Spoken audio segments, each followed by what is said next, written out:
चलो बढ़िया। रिवाइज करके आए हो? सिर्फ आपसे रिवाइज करने के लिए बोला था ना, है ना? स्टार्ट करते हैं। कल हमने वेलोसिटी डिस्ट्रीब्यूशन पढ़ लिया था। आपको वेलोसिटी डिस्ट्रीब्यूशन में तो कोई डाउट डाउट नहीं है? क्लियर है? नेक्स्ट। नेक्स्ट हमारे पास में प्रेशर डिस्ट्रीब्यूशन। ये टॉपिक बहुत इंपॉर्टेंट है, ध्यान से सुनना। Pressure distribution.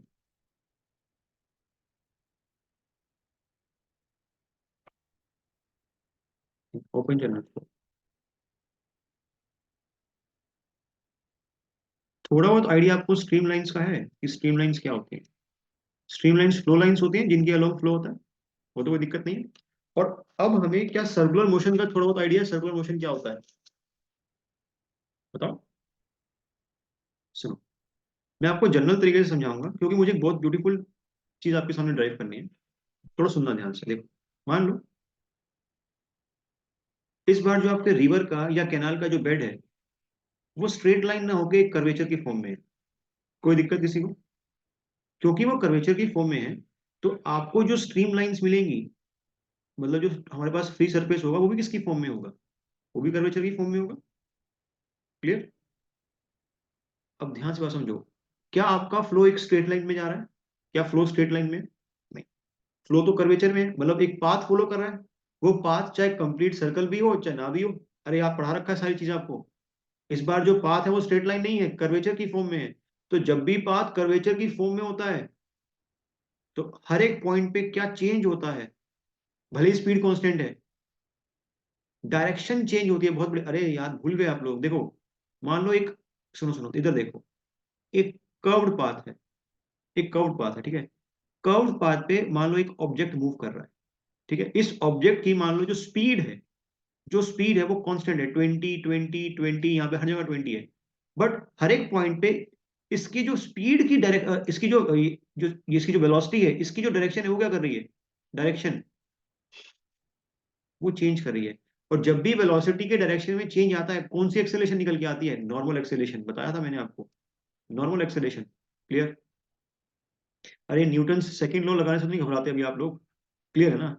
तभी तो इसको ड्राइव कर पाऊंगा, वरना डायरेक्ट लिखूंगा। देखो, सुनो ध्यान से। मान लो आपने एक फ्लूइड पार्टिकल लिया। फ्लूइड पार्टिकल, ठीक है।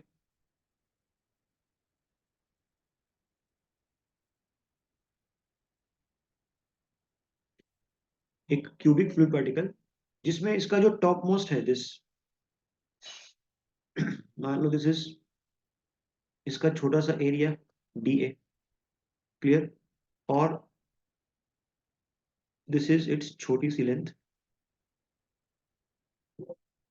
D x. कोई दिक्कत? क्लियर? नेक्स्ट। एक मिनट, रिकॉर्डिंग में है ना? हाँ, ठीक है। अब ध्यान से बात समझो। जब मैं किसी भी बॉडी के ऊपर एफबीडी बनाता हूँ, फ्री बॉडी डायग्राम, तो क्या सारे सिर्फ वही फोर्सेस शो करता हूँ जो उस बॉडी पे लग रहे होते हैं? जब भी हम बॉडी का एफबीडी बनाते हैं तो सिर्फ मैं उन्हीं फोर्सेस में इंटरेस्टेड हूं जो उस बॉडी पे लग रहे हैं। वो बॉडी किसी और पे क्या लगा रही है मैं उसमें कोई इंटरेस्ट नहीं है। क्लियर? तो इस बॉडी के नीचे, इस छोटे से फ्लूइड पार्टिकल के नीचे पानी प्रेजेंट है तो प्रेशर फोर्स आएगा। प्रेशर फोर्स आएगा। तो लेट अस सपोज जो प्रेशर आया मान लो ये प्रेशर आया पी। प्रेशर पी आया तो फोर्स कितना हो जाएगा? फोर्स कितना हो जाएगा? This pressure into D A. अरे फोर्स क्या हो जाएगा बेटा? प्रेशर क्या होता है? Force upon area. तो फोर्स क्या होगा? प्रेशर फोर्स क्या होगा? पी अपॉन में पी इंटू ए। क्लियर? अब देखो ध्यान से बात। सिमिलरली कुछ फ्लूइड ऊपर भी प्रेजेंट है। सिमिलरली कुछ फ्लूइड ऊपर भी तो प्रेजेंट है।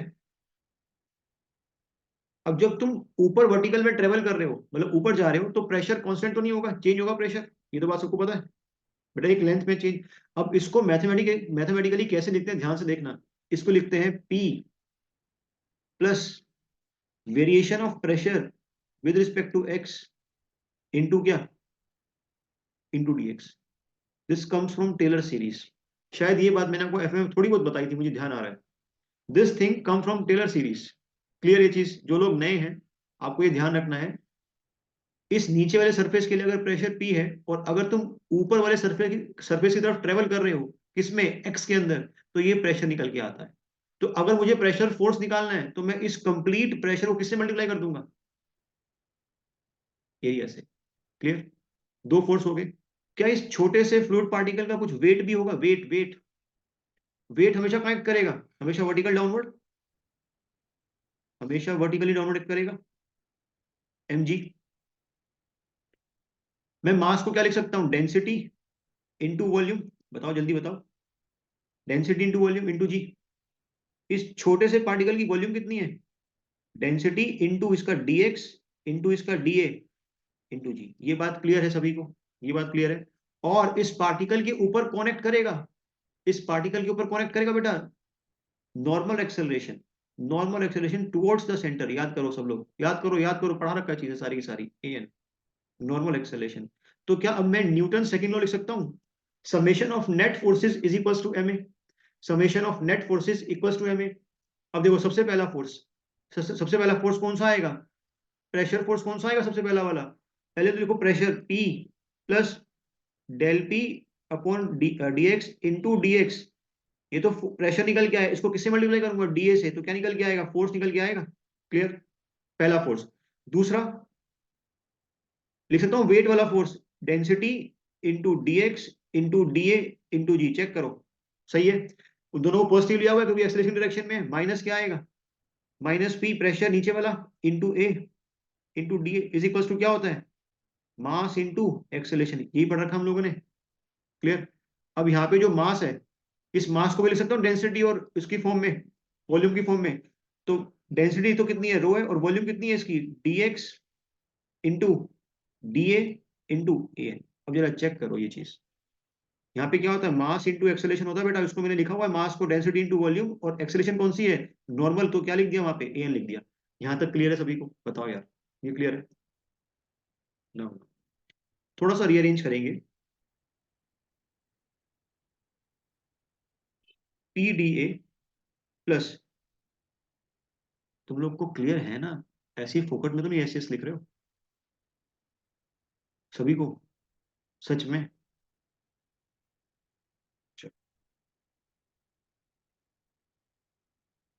एफएम की यादें ताजी हो रही है थोड़ी बहुत।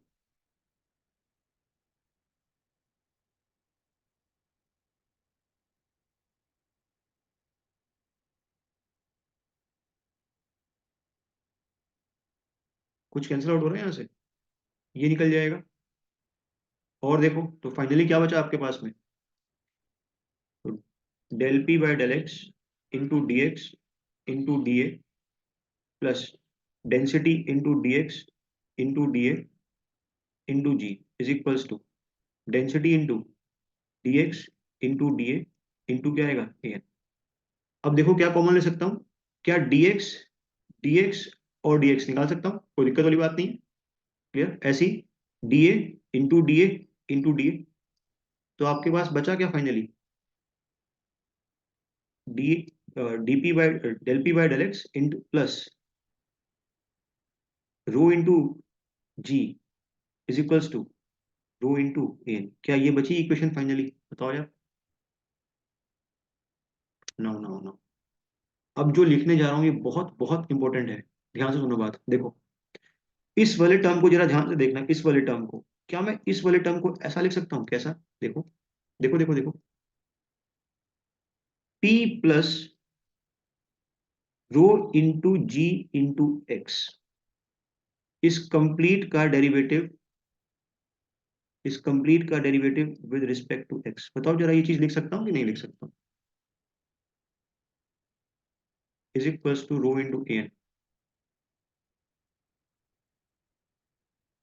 एक मिनट यार, एक कॉल आ रही है।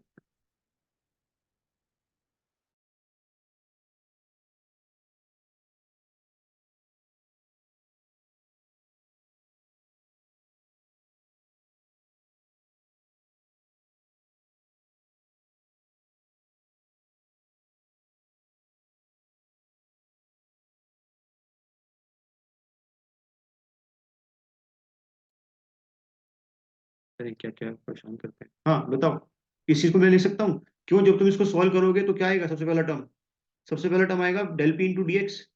क्लियर? दूसरा वाला टर्म क्या आएगा?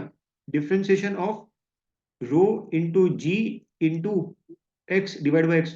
तो जब इस कंप्लीट टर्म का तुम डिफ्रेंशिएट करोगे एक्स के रिस्पेक्ट में तो क्या आएगा? Rho constant, rho constant g constant, what is differentiation of x with respect to x, क्या निकल के आएगा? 1 तो निकल के आएगा। तो बताओ ऊपर वाली टर्म को मैं इससे लिख सकता हूँ कि नहीं लिख सकता हूँ? ये चीज लिख सकता हूँ कि नहीं लिख सकता हूँ? बताओ बताओ बताओ यार, ये क्लियर है कि नहीं? चलो बढ़िया बढ़िया, ये बात क्लियर हुई या नहीं हुई सभी के लिए? सभी के लिए बात क्लियर है? अब ध्यान से सुनो बात। नॉर्मल एक्सेलरेशन कब जीरो हो सकती है? ये नॉर्मल एक्सेलरेशन कब जीरो होगी? जब पाथ कैसा होगा? जब पाथ कैसा होगा? Straight line. Linear straight line एक ही बात है। अगर पाथ स्ट्रेट लाइन होगा तो मेरी स्ट्रीम लाइन भी कैसी होंगी? Straight line. अब बहुत बहुत ध्यान से समझना बेटा। If stream lines, if stream lines are straight lines,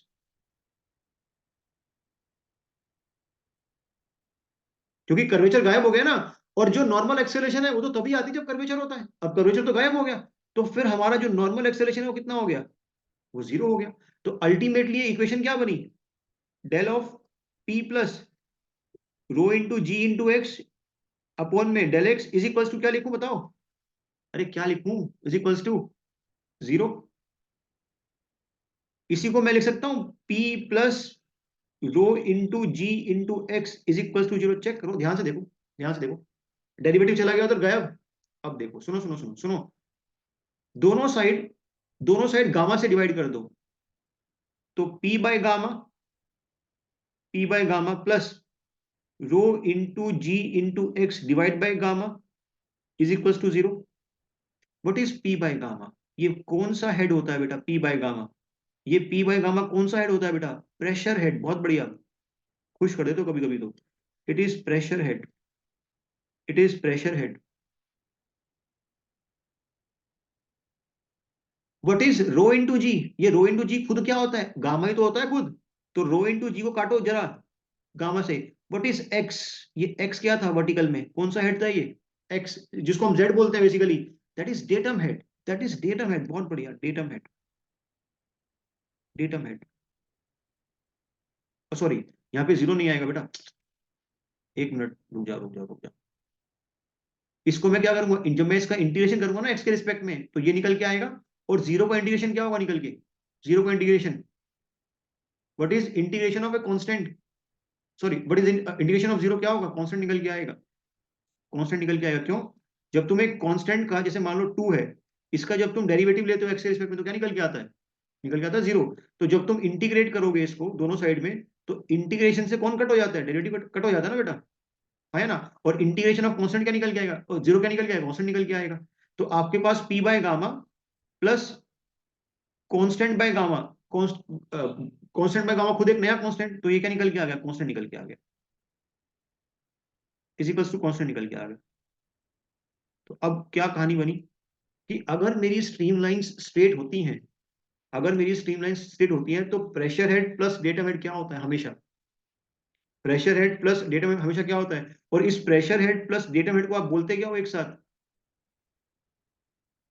पीजोमेट्रिक head, पीजोमेट्रिक head. तो अगर स्ट्रीमलाइन स्ट्रेट है तो पीजोमेट्रिक हेड क्या होता है? कांस्टेंट होता है। अगर मैं सिर्फ आपको बता देता कि बेटा स्ट्रीमलाइन स्ट्रेट लाइन होती है, तब हमारा पीजोमेट्रिक हेड कांस्टेंट होता है, क्या फील कर पाते इस चीज को? अब तो पूरा बता दिया मैंने, आप क्लियर हुआ कैसे निकल के आता है ये चीज? इसका मतलब क्या हुआ बेटा? इस बात का मतलब तो समझो। इस बात का मतलब क्या समझ रहे हो? देखो देखो देखो, सब लोग इधर ध्यान दो। मान लो हमारे पास एक बेड है, स्ट्रेट लाइन है, लिखो बाद में, पहले इधर देखो, स्ट्रेट लाइन है, स्ट्रेट लाइन। अब मुझे जरा कमेंट करके बताओ ये स्ट्रीम लाइन कैसी है? स्ट्रीम लाइंस, स्ट्रीम लाइन कैसी है? स्ट्रेट लाइन है। अगर स्ट्रीम लाइन स्ट्रेट लाइन होती है, तो किसी भी पॉइंट पे हमारा pressure head plus datum head क्या होता है? Pressure head plus datum head constant होता है। मान लो आपने ये डेटम बनाया, देखो ध्यान से, सुनो सुनो सुनो, देखो। If this is your reference datum, datum हमेशा हॉरिजॉन्टल है ना बेटा, गलत मत कर देना, ध्यान रखना। ठीक है? अब देखो ध्यान से, मान लो आपने कोई भी एक सेक्शन लिया। इस सेक्शन पे कितने पॉइंट्स हो सकते हैं? इस सेक्शन पे कितने पॉइंट्स हो सकते हैं? इनफाइनाइट पॉइंट हो सकते हैं ना, infinite point. Section 1 1, this is section 1 1।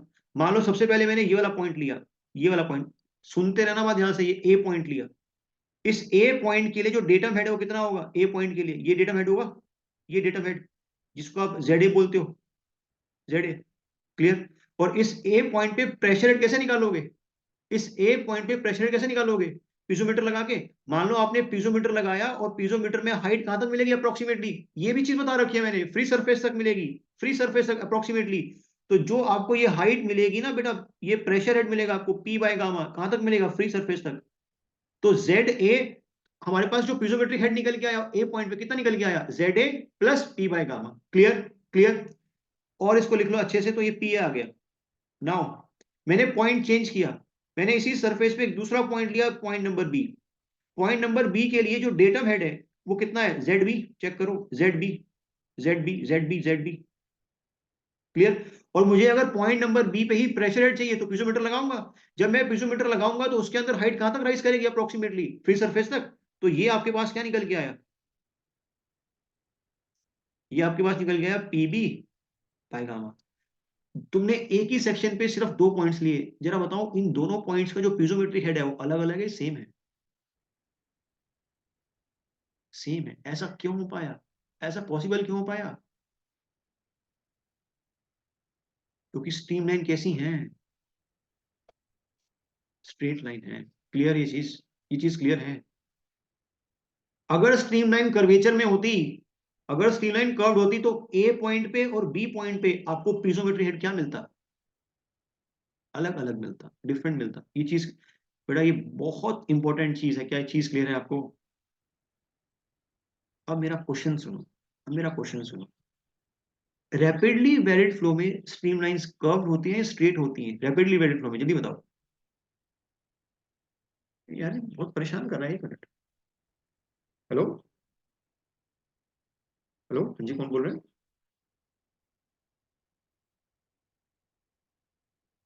अच्छा अच्छा, आप मुझे थोड़ा टाइम देंगे? मैं भी क्लास में ही था बेटा। ठीक है, थोड़ा टाइम दो, मैं आपको बैक कॉल करता हूँ।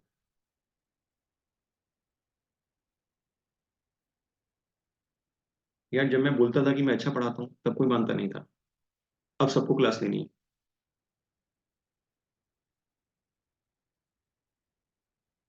ठीक है, चलो कहाँ पे थे?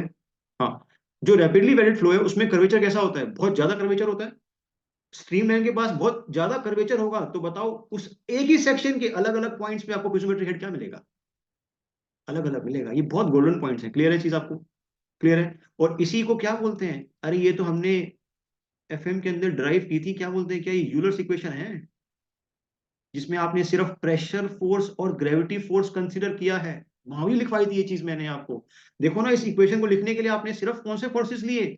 आपने सिर्फ प्रेशर फोर्स लिया और सिर्फ ग्रेविटी फोर्स लिया।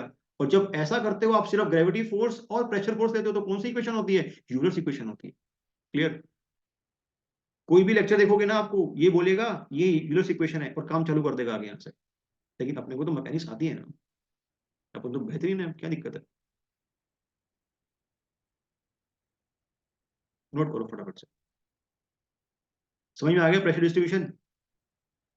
अब हम लोग इंजीनियर हैं, हम लोग इंजीनियर हैं। जो ग्रेजुअली वैलिड फ्लो है उसमें भी स्ट्रीमलाइन कैसी होती है? कर्व्ड होती है। लेकिन वो कर्वेचर कैसा होता है? कम। इंजीनियर है ना बेटा, थोड़ा तो बनता है। कर्वेचर कम है, तो अप्रोक्सीमेटली हर एक पॉइंट पे क्या मान लूंगा?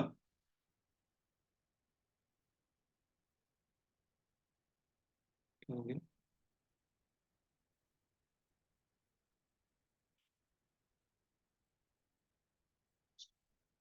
सर हमें,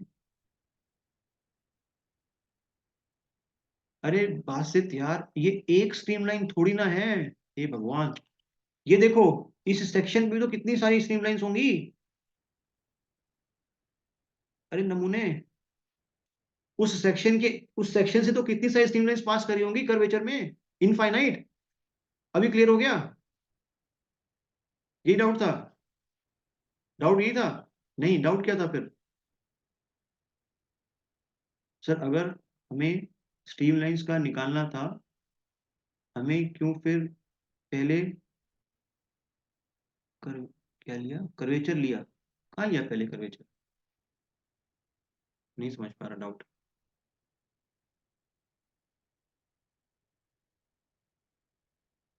अरे तो जनरली फ्लो कैसा मिलेगा आपको नेचर में? जरूरी है कि हमेशा बेड आपको हॉरिजॉन्टल मिलेगा? हम तो जनरल कंडीशन पढ़ेंगे ना पहले, तभी तो स्पेशल कंडीशन ड्राइव करेंगे। हमेशा स्ट्रीमलाइन स्टेट होती है क्या?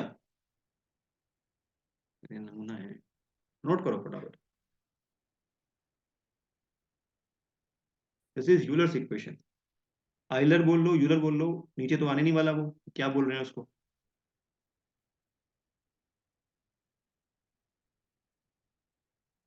यूलर्स इक्वेशन, कुछ तो ऑयलर भी बोलते हैं, ऑयलर, यूलर, आइलर, जो मन करे वो लिख लो।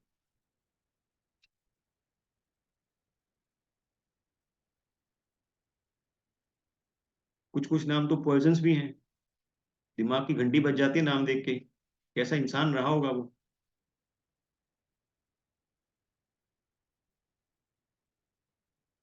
नोट करो फटाफट। समझ में आ गया?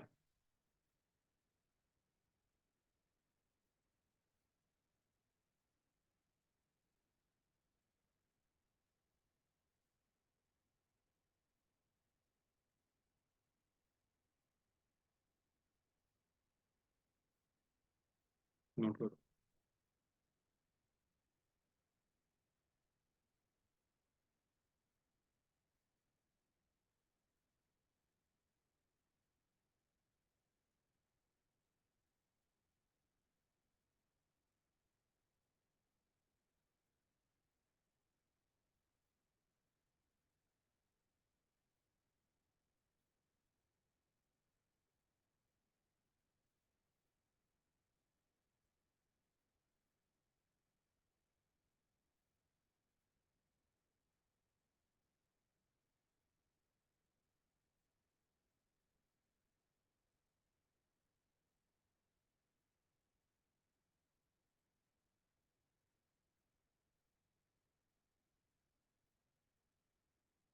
जूम आउट करूँ इसको थोड़ा सा, सॉरी जूम इन करूँ। लो, अरे अभी देखो, अब दिख रहा है? मैं ये नहीं चाहता कि आपकी आइज पे जोर पड़े, अब दिख रहा है सही से? तुम लोग नोट करते भी हो या आराम से बैठते हो? पीडीएफ तो मिल जाएगा। नोट करते हो ना? लिखा करो यार, लिखने से मेमोरी सही रहती है।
करो करो, नोट करो।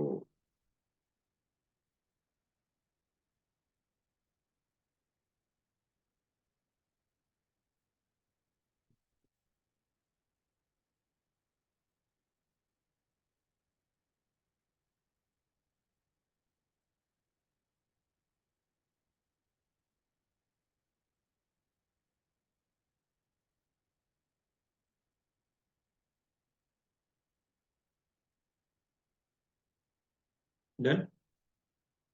लिख लिया आप लोगों ने इसको? चलो नेक्स्ट। प्रेशर डिस्ट्रीब्यूशन में कोई दिक्कत? हम हमेशा क्या मानेंगे कि हमारा जो पीजोमेट्रिक हेड है वो कैसा है हमेशा? कांस्टेंट। किस किस फ्लो के लिए? एक तो ग्रेजुअली वैलिड फ्लो के लिए और एक यूनिफॉर्म के लिए। अगर रैपिडली वैलिड हुआ, वहां पे कर्वेचर बहुत ज्यादा होता है, वहां नहीं मान पाएंगे अपन। क्लियर हुआ? वहां नहीं मानना है अपने को। लिख भी देता हूँ यहाँ पे, लिख भी देता हूँ। You will consider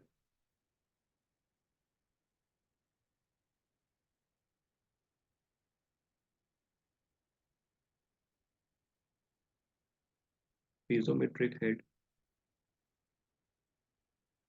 to be constant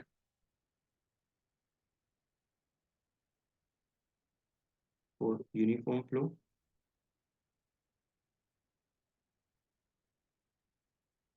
and gradually varied flow.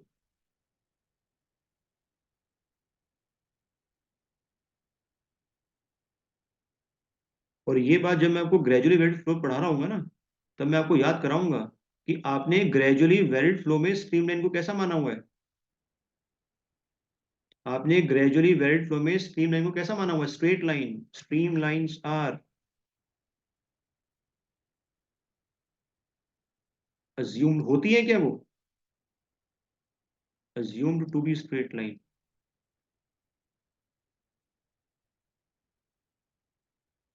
इसका मतलब ही क्या होता है कि normal acceleration an is assumed to be zero. Please ध्यान रखना ये word assumed to be zero.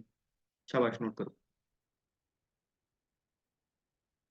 एक मिनट दो थोड़ा।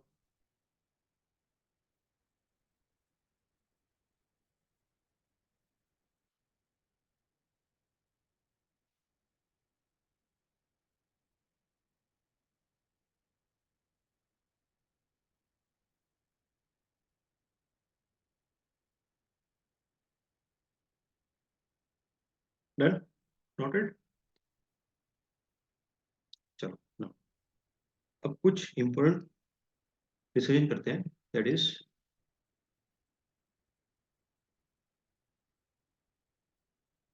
मुझे बताओ, आपको ओपन चैनल फ्लो में फ्लो को एनालाइज करना है। तो फ्लो को एनालाइज करने के लिए वो कौन सी इक्वेशंस हैं जो आपने एफ में पढ़ रखी है? मतलब जब अगर आपको फ्लो को एनालाइज करना पड़ गया तो वो कौन सी इक्वेशंस जो आप यूज करोगे? कॉन्टिन्यूटी। और कौन सी पढ़ रखी है आपने? वो तो आएगी आएगी, कॉन्टिन्यूटी तो आएगी। वो किस पे बेस्ड होती है? अच्छा बताओ, जो कॉन्टिन्यूटी इक्वेशन है वो किस पे बेस्ड है? कंजर्वेशन ऑफ मास पे। आसमा, कंजर्वेशन ऑफ मास पे बेस्ड है वो। क्लियर? मैंने आपको एक बात बताया था, हम जब एक इक्वेशन यूज करते थे, दोनों को साथ में पॉकेट में रखते थे, वो कौन सी दो इक्वेशंस थी? नहीं नहीं, दो इक्वेशन आप हमेशा साथ में यूज करते थे। आपने बहुत बार क्वेश्चन सॉल्व किए हैं उसमें। बर्नौली इक्वेशन, मतलब एनर्जी इक्वेशन। मैंने क्या कहा था कि अगर आप एनर्जी इक्वेशन यूज कर रहे हो तो उसके साथ में किसको साथ में पॉकेट में रखोगे? कॉन्टिन्यूटी। तो मतलब कॉन्टिन्यूटी इक्वेशन भी आएगी और बर्नौली भी आएगी। एक और तीसरी इक्वेशन भी होती है जो अभी मैंने आपको सिखाई, जिससे हमने अभी प्रेशर निकाला। वो कौन सी इक्वेशन है? ये आपने लगाया ना, न्यूटन सेकंड लॉ। आपने यूज किया ना न्यूटन सेकंड लॉ। इसी को क्या बोलते हैं? Momentum equation. और कुछ थोड़ा है मोमेंटम इक्वेशन।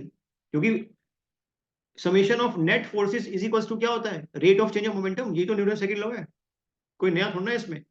तो वेरियस इक्वेशंस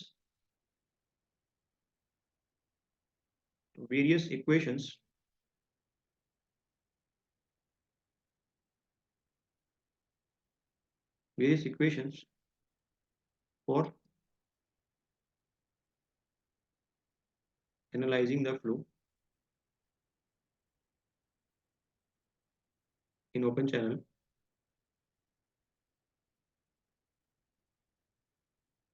आर। फटाफट से खत्म करते हैं इसको।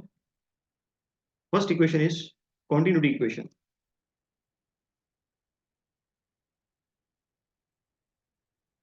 कॉन्टिन्यूटी ऑब्जेक्टिव आएगा बेटा आपका कि आप फ्लो के अंदर कौन कौन सी इक्वेशन यूज करते हो। Second, energy equation. Energy equation, देखो ना, तुम खुद ही सोचो। देखो मैं आपको एक लॉजिकल चीज बताता हूँ। क्या फ्लो हो रहा है? फ्लो हो रहा है। मास, मास फ्लो कर रहा है। बताओ मेरे को, मास फ्लो कर रहा है। तो कंजर्वेशन ऑफ मास तो अप्लाई करोगे तो क्वांटिटी की क्वेश्चन आएगी। ठीक है? जब फ्लो हो रहा है तो किस में लॉसेस देखने को मिलेंगे आपको? एनर्जी में। एनर्जी में, तो उसको एनालाइज करने के लिए क्या यूज करोगे? Energy equation. क्लियर? और जब कोई भी चीज फ्लो करती है तो क्या उस पर वेरियस फोर्सेस लगते हैं? अलग अलग फोर्सेस, बहुत सारे forces, pressure force, friction force, weight. तो उन सबको एनालाइज करने के लिए कौन सी इक्वेशन यूज करोगे? Momentum equation. तो ये तो बेटा तीनों यूज करनी पड़ेगी ना, इनसे नहीं भाग सकते ना। Momentum equation. क्लियर हुआ?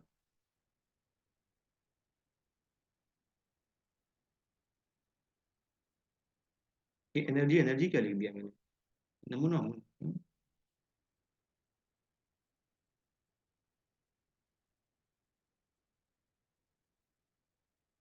ये तीनों इक्वेशन एक साथ चलेंगे। अरे मैंने आपको बताया था। अब देखो कितनी ब्यूटीफुल तरीके से बात बताई थी आपको।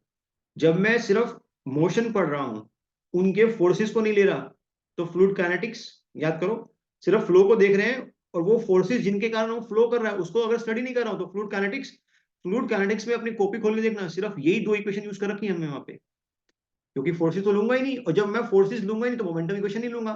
बट ओसीएफ के अंदर तो मैं मोशन भी स्टडी करूंगा और उस मोशन का कारण भी, क्योंकि मैं मोशन का कारण जो कि फोर्स है उसको भी स्टडी कर रहा हूं, तो तीनों इक्वेशन आएंगी साथ में। Clear?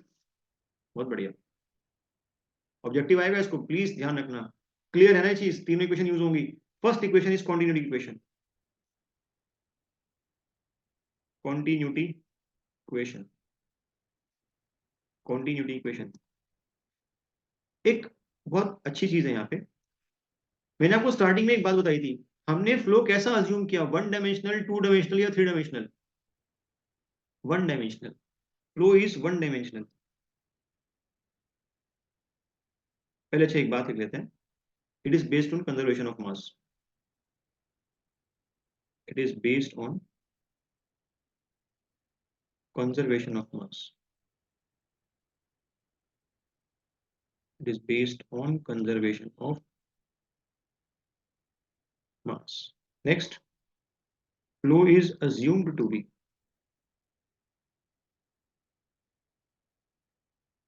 flow is assumed to be one dimensional.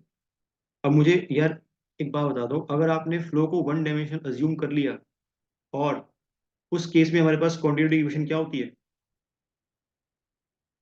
उस केस में कॉन्टिन्यूटी इक्वेशन क्या होती है? ये पढ़ाया था आपको।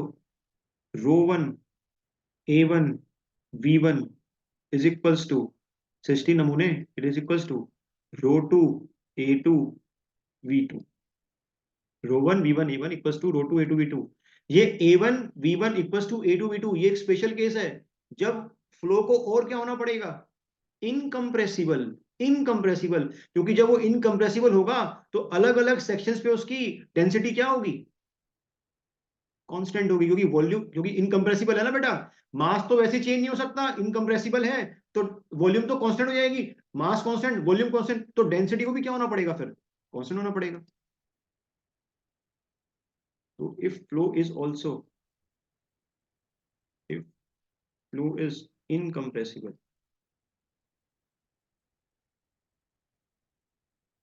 फ्लो इज इनकम्प्रेसिबल, तो वॉल्यूम क्या होती है इनकम्प्रेसिबल फ्लो के लिए? Volume is constant. Volume is constant. Volume constant है, मास तो अपने आप ही कांस्टेंट होता है, और मास होता क्या है? मास होता है वॉल्यूम इनटू डेंसिटी। अगर मास कांस्टेंट है, जो कि हमेशा होता है, वॉल्यूम कांस्टेंट है क्योंकि फ्लो इनकम्प्रेसिबल है, तो डेंसिटी भी क्या होगी हर सेक्शन पे? कांस्टेंट होगी। तो आपके पास जो कॉन्टिन्यूटी इक्वेशन आएगी वो क्या निकल के आएगी? A one V one is equals to A two. Clear? अरे क्लियर है।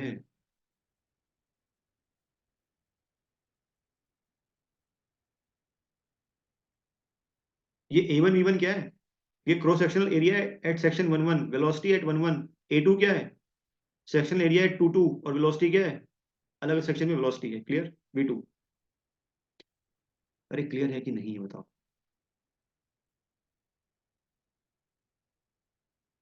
अब सुनो ध्यान से, देखो एक मस्त चीज सुनो। दो सेक्शन लो।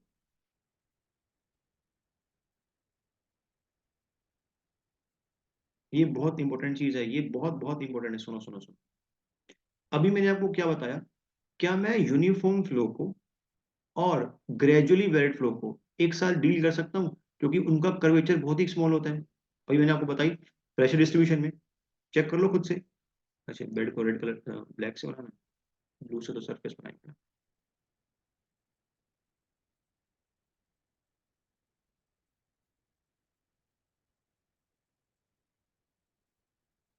ये चीज आपके लिए नहीं होगी, प्लीज ध्यान से सुनना। ये कुछ ग्रेजुअली वेरिड फ्लो है, मतलब वेरिएशन है, बहुत ही माइन्यूट सा वेरिएशन। हमने दो सेक्शन लिए, this is one one and this is two two. One one two two, one one. हाँ। यूनिफॉर्म फ्लो ऑलरेडी कैसा फ्लो होता है? अगर मैं बोल रहा हूँ फ्लो यूनिफॉर्म है, तो ऑलरेडी कैसा होगा वो? स्टडी। क्या यूनिफॉर्म फ्लो अनस्टडी हो सकता है? बोलो बोलो बोलो, नहीं हो सकता, बिल्कुल पॉसिबल ही नहीं है। तो अगर मैंने आपसे बोल दिया कि यूनिफॉर्म फ्लो, अरे मैंने आपको सारे केस बताए थे स्टडी के अंदर, uniform, gradually varied, rapidly varied, study varied, उसके बाद अनस्टडी के अंदर। तो अभी हम किस कंडीशन में डील कर रहे हैं? अभी हम किस में हैं? ये लिख लो बड़ा बड़ा बेटा, अभी स्टडी के अंदर है, स्टडी फ्लो, स्टडी फ्लो के अंदर है अभी। Steady flow, steady flow, steady flow. Steady flow के अंदर हम कौन सा फ्लो डिस्कस कर रहे हैं? यूनिफॉर्म फ्लो डिस्कस कर रहे हैं, यूनिफॉर्म डिस्कस कर रहे हैं, और जीयूएफ डिस्कस कर रहे हैं, ग्रेजुअली वेरिड फ्लो, और रैपिडली वेरिड फ्लो। कर सकते हैं, कोई दिक्कत नहीं है। क्यों? अभी बताता हूँ कैसे कर सकते हैं। अब सुनो ध्यान से बात, देखो, क्योंकि फ्लो स्टडी है, क्योंकि फ्लो स्टडी है, तो सेक्शन 1.1 पे और सेक्शन 2.2 पे टाइम के रिस्पेक्ट में क्वांटिटीज क्या होंगी? सेम कांस्टेंट होंगी, बोल सकता हूँ। अगर सेक्शन 1.1 से डिस्चार्ज Q1 पास कर रहा है, सेक्शन 1.1 से डिस्चार्ज अगर Q1 पास कर रहा है, तो सेक्शन 2.2 से भी कितना करेगा? गलत। बेटा फंस जाते हो ना, बहुत जल्दी फंस जाते हो। क्या मैं दो सेक्शन अलग अलग ले भी सकता हूँ स्टडी के लिए? स्टडी को निकालने के लिए तो मुझे क्या करना था?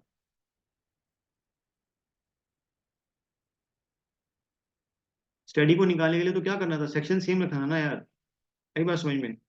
तो मैं इस 2.2 सेक्शन पे भी Q1 डिस्चार्ज कैसे लिख पा रहा हूँ? ऊपर देखो, एरिया इंटू वेलोसिटी क्या होता है? एरिया इंटू वेलोसिटी क्या होता है? डिस्चार्ज ही तो होता है। Q1 इज इक्वल्स टू, ये किसके बराबर है? ये सेकंड सेक्शन के डिस्चार्ज के बराबर है ना, तो Q1 इक्वल्स टू Q2 आया निकल के, तो Q1 इक्वल्स टू Q1 लिख सकता हूँ अब। तो ये किस कंडीशन से आया? कॉन्टिन्यूटी इक्वेशन से आया। क्लियर हुई आपको? चाहे सुनो बात ध्यान से, जब तुम स्पेस में आगे जा रहे हो, सुनना यार बहुत ध्यान से बस, तुम स्पेस में आगे जा रहे हो, मान लो एक्स के अंदर, भले ही तुम्हारी जो प्रॉपर्टीज है, जो प्रॉपर्टीज है वो वेरी कर रही हैं एक्स के साथ में, बट डिस्चार्ज क्या है? डिस्चार्ज क्या है? वो कांस्टेंट है। वो कैसे निकल के आया? डिस्चार्ज कांस्टेंट कैसे निकल के आया? इस कॉन्टिन्यूटी इक्वेशन से निकल के आया। क्लियर? क्लियर? और वो कॉन्टिन्यूटी इक्वेशन आपने ये कैसे निकाली? इसमें अजम्पशन लिया आपने कि फ्लो कैसा है? इनकंप्रेसिबल। अगर फ्लो कंप्रेसिबल होता, अगर फ्लो कंप्रेसिबल होता तो क्या मैं ऊपर वाली इक्वेशन यूज करता, ये वाली? अगर मेरा फ्लो कंप्रेसिबल होता तो मैं क्या ये इक्वेशन यूज करता? और अगर मैं ये इक्वेशन यूज करता तो क्या ये टर्म मेरे को डिस्चार्ज दे रही है क्या? नहीं ना। क्लियर हुआ सभी को बात?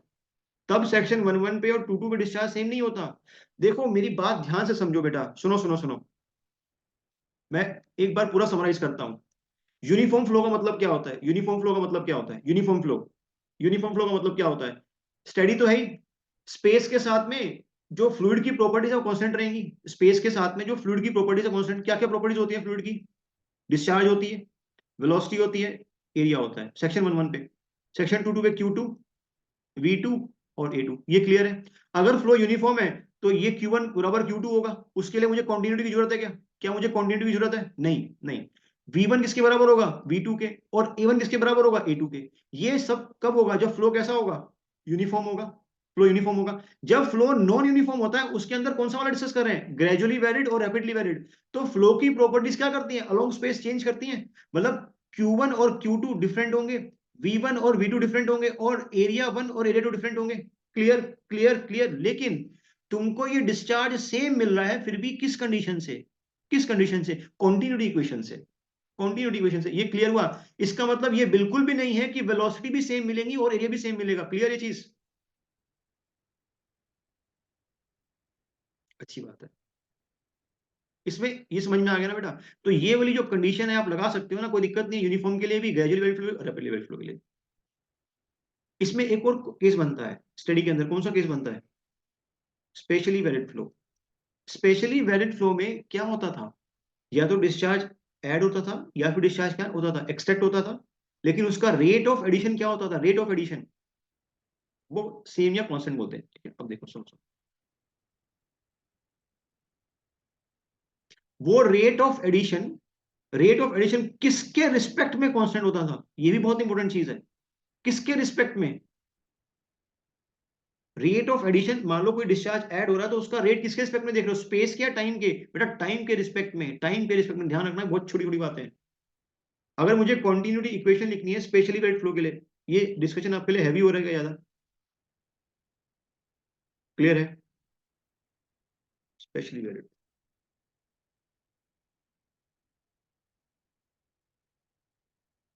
Specially valid flow. Specially valid में मुझे पता है कि या तो डिस्चार्ज ऐड होगा या तो सब्ट्रैक्ट होगा। मैं आपको ऐड का एग्जांपल बता रहा हूँ, सुनना ध्यान से बात, देखो।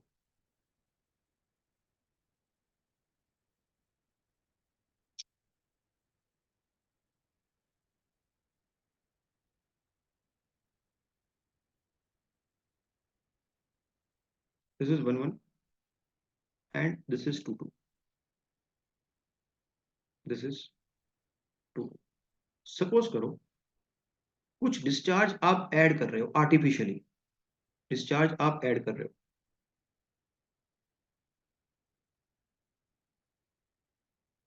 और सेक्शन 1 1 और 2 2 के बीच में जो लेंथ है, मान लो this is length is L.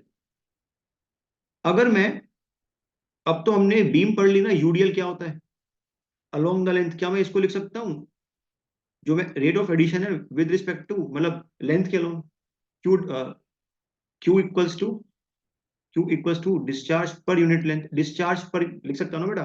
तो जो मैं, देखो देखो, सुनो सुनो, मैं आपको बताता हूँ, सुनो। मान लो सेक्शन 1 1 से फॉर एग्जांपल पीछे से डिस्चार्ज आ रहा था Q1, क्लियर? पीछे से डिस्चार्ज आया Q1, तो सेक्शन 1 से कितना पास करेगा, 1 1 से Q1 पास करेगा। अब Q1 तो 1 से पास कर रहा है और ऊपर से भी आ रहा है, ऊपर से भी डिस्चार्ज आ रहा है। ऊपर से कितना डिस्चार्ज आ रहा है, कोई मुझे बताएगा कितना डिस्चार्ज ऊपर से आएगा?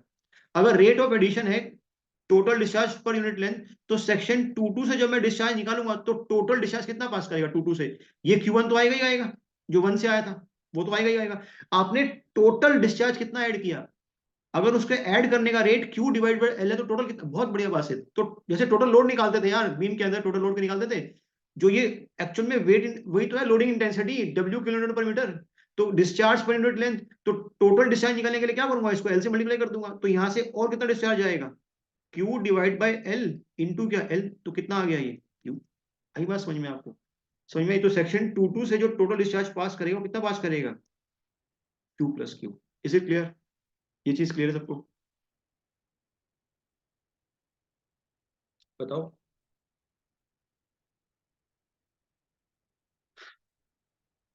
अच्छी बात। अब देखो, मान लो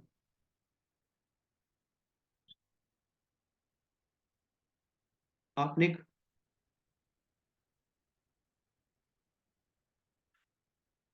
एक्स लेंथ ली, ठीक है?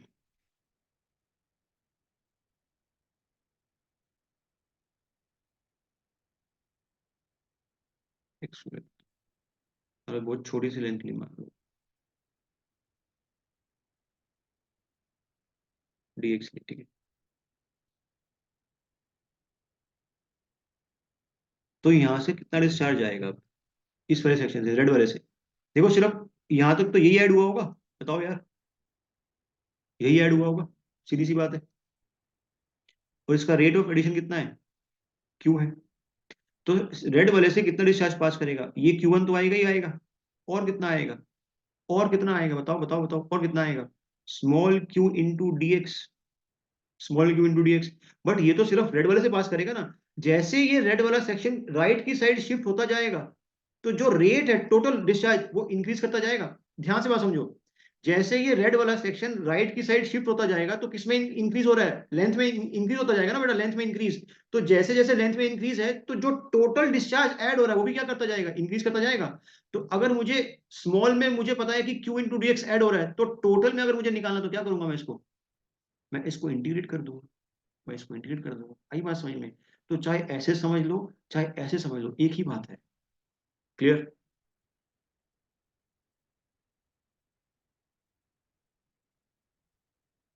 तो अगर मुझे इस सेक्शन टू टू पे लिखना है, ध्यान रखना बेटा, अभी इंटीग्रेट नहीं करूंगा, क्योंकि रेड वाले से तो कितना ही जाएगा, रेड वाले से तो क्यू इंटू डीएक्स ही जाएगा। इंटीग्रेट करूंगा कहां पे मैं, मान लो ये रेड वाला सेक्शन उठ के यहाँ पे आ गया, इस ग्रीन वाले के साथ कोइंसाइड कर गया, बहुत बढ़िया बात है, समझ लो चीजें, मतलब यार अच्छी बात है। अगर ये यहाँ पे आ गया, अब जब मैं यहाँ से डिस्चार्ज निकालूंगा तो मैं क्या लिखूंगा, Q1 plus integration of Q into D x. और एक्स कहां से कहां वेरी करेगा, ये एक्स कहां से कहां वेरी करेगा, ये एक्स करेगा 0 से लेके एल तक। तो कॉन्टिन्यूटी इक्वेशन क्या आएगी, सेक्शन 22 पे मान लो जो टोटल डिस्चार्ज जा रहा है Q2 will be equals to Q1 plus integration of Q into D X, कहां से कहां तक, जीरो से लेके एल तक। ये आएगी आपकी कॉन्टिन्यूटी इक्वेशन, और सॉरी डिस्चार्ज किस सेक्शन पे, 22 सेक्शन पे। डिस्चार्ज निकल गया आगे, चेक करो यार, कोई दिक्कत किसी को ना।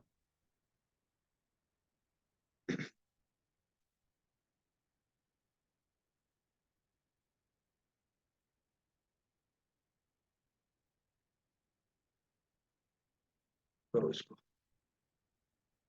कहां तक लिखा आप लोगों ने, नोट करो फटाफट से, नोट करो।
इसमें कोई डाउट किसी को, बोलो। यहाँ तक कोई डाउट किसी को, क्लियर है।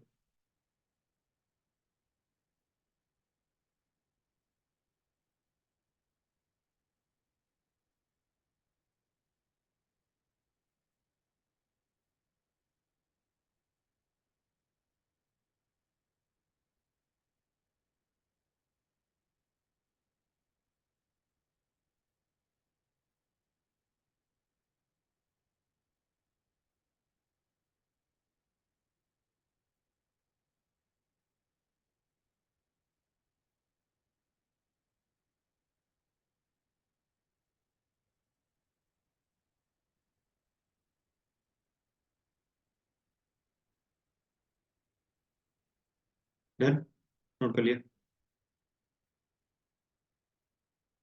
Is it noted. Continuity equation में तो कोई दिक्कत नहीं है किसी को, हर केस स्टडी करते जा रहे हैं। ये ऑब्जेक्टिव के लिए इंपॉर्टेंट है, इसमें क्वेश्चन नहीं आएगा आपसे, बहुत 30 मार्क का क्वेश्चन नहीं पूछ लेगा आपसे, बस पता होना चाहिए चीजें। नेक्स्ट, आगे चलते हैं, दैट इज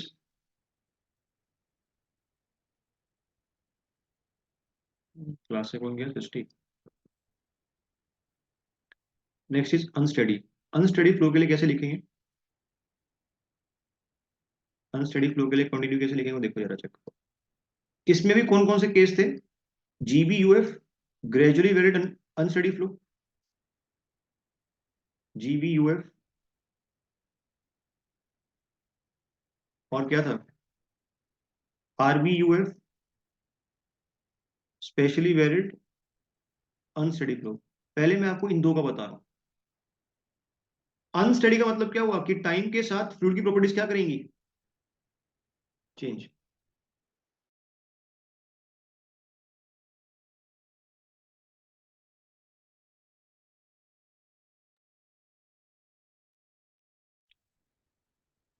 देखो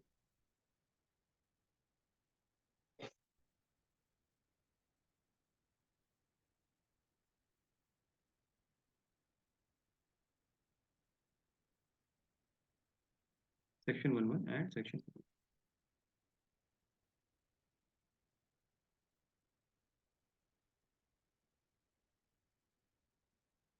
मान लो सेक्शन 1 पे जो डिस्चार्ज एंटर हुआ दैट इज Q1, सेक्शन 2 पे जो डिस्चार्ज एंटर हुआ दैट इज Q2। अगर फ्लो अनस्टेडी है तो क्या कभी कभी Q1 Q2 के बराबर हो सकता है? क्यों? क्योंकि अगर Q1 Q2 के बराबर हो गया दैट मीन्स वो कैसा फ्लो हो गया ऑटोमेटिकली, स्टेडी, सॉरी यूनिफॉर्म, क्या बोल, यूनिफॉर्म हो गया ना, और यूनिफॉर्म फ्लो कभी क्या नहीं हो सकता, अनस्टेडी नहीं हो सकता। तो बाय डिफॉल्ट Q1 और Q2 क्या होंगे, बाय डिफॉल्ट Q1 और Q2 क्या होंगे, अलग अलग होंगे, अलग अलग। देखो इस वाले केस में भी Q1 और Q2 क्या थे, सेक्शन 1 से और सेक्शन 2 से डिस्चार्ज क्या था, अलग अलग था। बट यहाँ पे क्या आपको अलग अलग होने का रीजन पता है, अलग अलग होने का रीजन क्या रीजन है, यहाँ पे अलग अलग रीजन होने का, आप ऐड कर रहे हो, आप इसलिए वो अलग अलग है, क्लियर है। उस ऐसा नहीं है कि बेटा देखो सुनो बात ध्यान से, ये बहुत इंपॉर्टेंट, बच्चे बच्चे बहुत कंफ्यूज होते हैं। सेक्शन 1 पे Q1 है, सेक्शन 2 पे Q2 है, अलग अलग है, बट उनके अलग अलग रीजन क्या है, क्योंकि आप ऐड कर रहे हो कुछ डिस्चार्ज। यहाँ पे अलग अलग होने का रीजन क्या है, क्योंकि फ्लो कैसा है, फ्लो कैसा है, अनस्टेडी है, तो इसलिए वो यूनिफॉर्म हो ही नहीं सकता। क्लियर चीज, ये चीज क्लियर है। और ऊपर देखो, ऊपर देखो जब वो ग्रेजुअली वैलिड भी था, स्टडी के केस में जब वो ग्रेजुअली वैलिड भी था तब भी दोनों सेक्शन में डिस्चार्ज क्या था, स्टडी के केस में भले ही वो ग्रेजुअली वैलिड था या रैपिडली वैलिड था तब भी डिस्चार्ज क्या था, दोनों पे सेम था ना। अरे डिफरेंस क्रिएट कर पा रहे हो, यूनिफॉर्म के केस में ये दोनों बराबर होंगे, स्टडी अगर ग्रेजुअली वैलिड हुआ रैपिडली वैलिड हुआ तब भी दोनों बराबर होंगे। फिर तुम आए स्टडी वाला कौन सा स्पेशली वैलिड, उसमें Q1 और Q2 अलग अलग होंगे, लेकिन उसका रीजन क्या है, उसका रीजन आपने डिस्चार्ज ऐड किया। अब हम कौन सा फ्लो कर रहे हैं, अब अनस्टेडी कर रहे हैं, अनस्टेडी। मैंने आपको बोला अनस्टेडी, Q1 और Q2 बराबर नहीं है, तो आपके दिमाग में ये आएगा ना कि शायद ये स्टेडी वाला स्पेशली वेरिड फ्लो केस हो सकता है, शायद, क्योंकि दोनों पे डिस्चार्ज नहीं है। फिर मैंने आपसे बोला कि भाई मैं कोई डिस्चार्ज ऐड भी नहीं कर रहा, तो वो केस भी हट गया। तो पिछले वाले तीनों केस तो गायब हो गए ना, क्योंकि पिछले वाले स्टेडी में यूनिफॉर्म में, तो यूनिफॉर्म के लिए, ग्रेजुअली वैलिड के लिए और रैपिडली वैलिड के लिए ये दोनों डिस्चार्ज क्या थे, सेम थे। और जब आपने एसवीएफ किया तब ये दोनों डिस्चार्ज क्या थे, अलग थे। बट किस वजह से, क्योंकि आप कुछ ऐड कर रहे थे। अब मैंने आपको बताया कि Q1 और Q2 अलग अलग है, तो इनमें से कोई पिछला वाला केस आ रहा निकल के, कोई केस नहीं आ रहा। तो इसका मतलब ये फ्लो कैसा है, अनस्टेडी फ्लो है, अनस्टेडी फ्लो है। ये बात सबको क्लियर हुई? अब ना तो मैं कुछ ऐड कर रहा हूं, अब ना तो मैं कुछ ऐड कर रहा हूं। अगर Q1 सेक्शन 1 से डिस्चार्ज Q1 जा रहा है जिसकी वैल्यू मान लो कुछ 10 यूनिट्स है, सेक्शन 2 से जो डिस्चार्ज जा रहा है लेट सपोज उसकी जो यूनिट है वो 20 है, तो डिस्चार्ज इस कंट्रोल वॉल्यूम में, देखो डिस्चार्ज, इसकी बात कर रहा हूं, डिस्चार्ज इस कंट्रोल वॉल्यूम में जो आपने दो सेक्शन के बीच में ले रखी है, आ कम रहा है लेकिन ज्यादा क्या कर रहा है वो, ज्यादा जा रहा है। तो जो स्टोरेज होगी, जो स्टोरेज होगी विद टाइम उस पर क्या इफेक्ट पड़ेगा, वो इंक्रीज होगी या डिक्रीज होगी? ये पानी का लेवल जो 1 1 और 2 2 के बीच में है वो इंक्रीज करेगा डिक्रीज करेगा, वो डिक्रीज करेगा।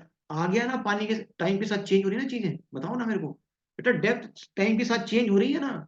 और जब प्रॉपर्टीज टाइम के साथ चेंज होती है तो कैसा फ्लो होता है, ऑटोमेटिकली अनस्टेडी। ये क्लियर हुआ, क्रिस्टल क्लियर हुआ आपको? ज्यादा फ्लो जा रहा है कम आ रहा है दैट मीन स्टोरेज डिप्लीट हो रही है।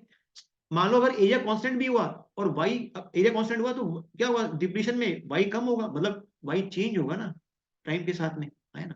तो अनस्टेडी फ्लो, क्लियर हुआ? चलो, अब देखो, मान लो आपने जो ये ऑब्जर्वेशन की ना, ये बहुत छोटे से टाइम डीटी में की, डीटी में, ठीक है। तो देखो वॉल्यूम,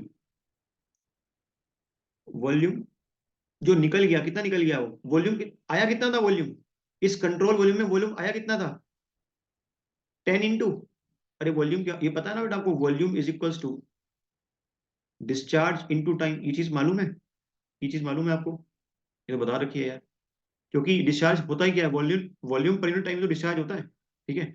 तो वॉल्यूम कितना आया सेक्शन में, कितना वॉल्यूम आया, मान लो Q1 डिस्चार्ज था, ये Q1 डिस्चार्ज था, कितना वॉल्यूम आया, Q1 इंटू डेल्टा टी, ये वॉल्यूम आया। और वॉल्यूम गया कितना, उस dt टाइम में वॉल्यूम गया कितना, वॉल्यूम इनकमिंग,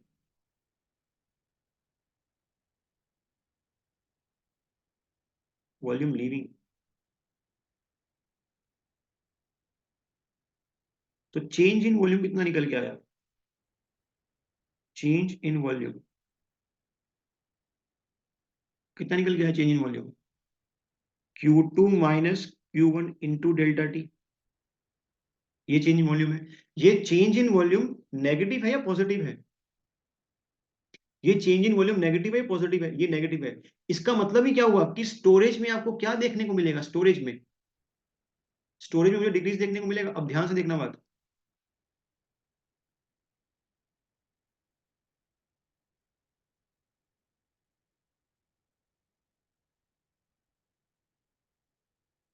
मान लो ये जो डेप्थ है, ये जो डेप्थ है, इसमें आपको क्या देखने को मिल रहा है, डिक्रीज देखने को मिल रहा है। देखो देखो देखो, 2D में दिखा रहा हूँ मैं आपको, समझने की कोशिश करना प्लीज। मान लो ये एरिया था, सबसे पहले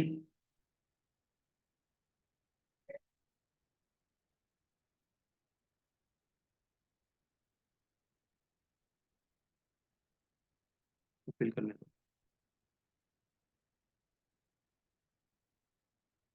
बड़ा वाला लेना था यार, चलो कोई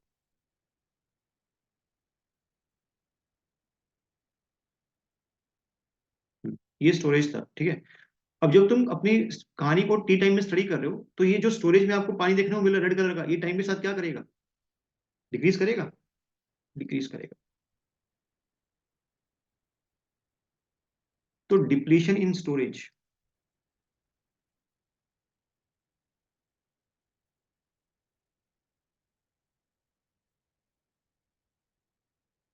डिप्लीशन इन स्टोरेज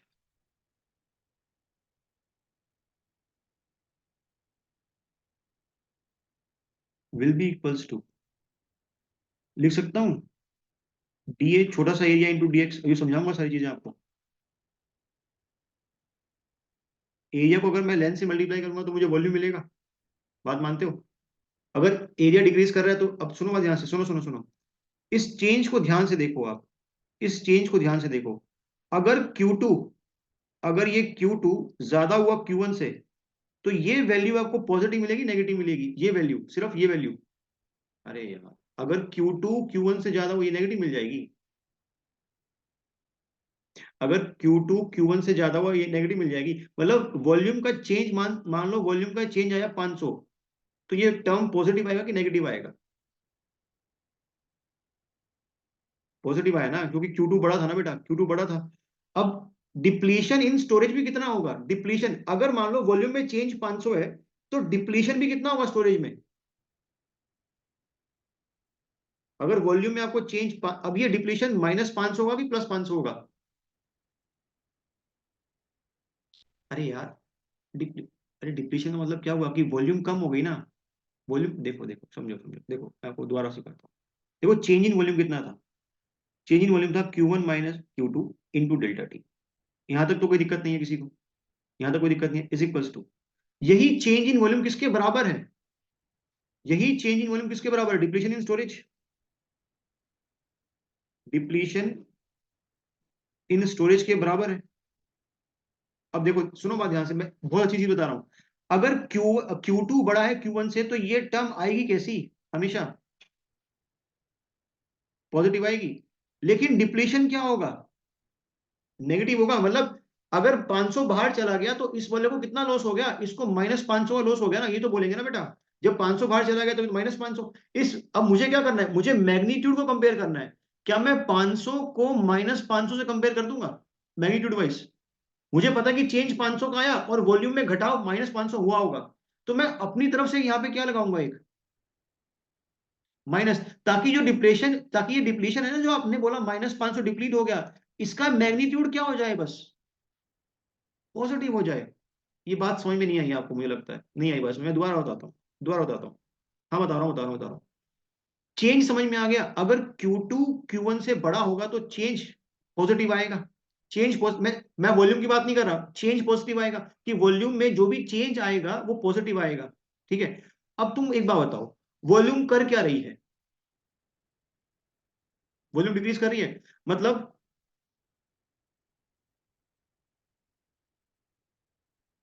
इसको मैं अगर किसी और तरीके से समझा सकता हूँ, जाओ 1 मिनट दो, सोचने दो।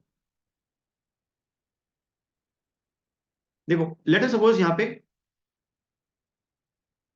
कुछ भी काम होने से पहले कितनी वॉल्यूम थी, मान सकते हो 1000 थी। क्लियर।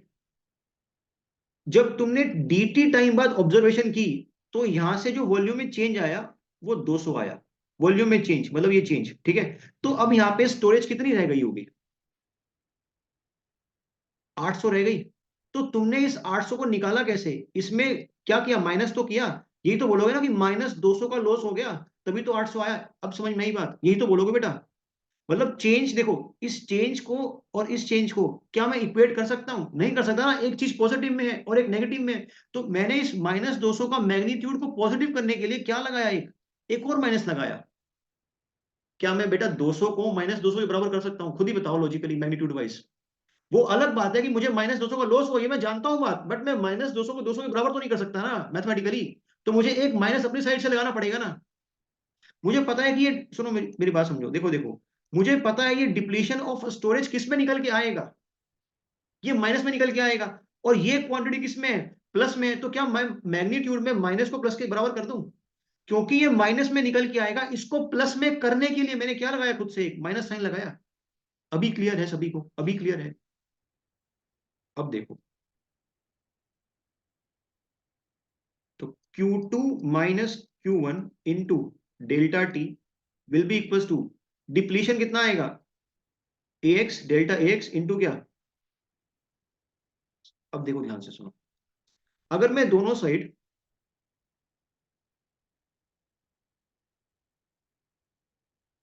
कर सकता हूँ मल्टीप्लाई, हाँ ठीक, 1 मिनट हो यार।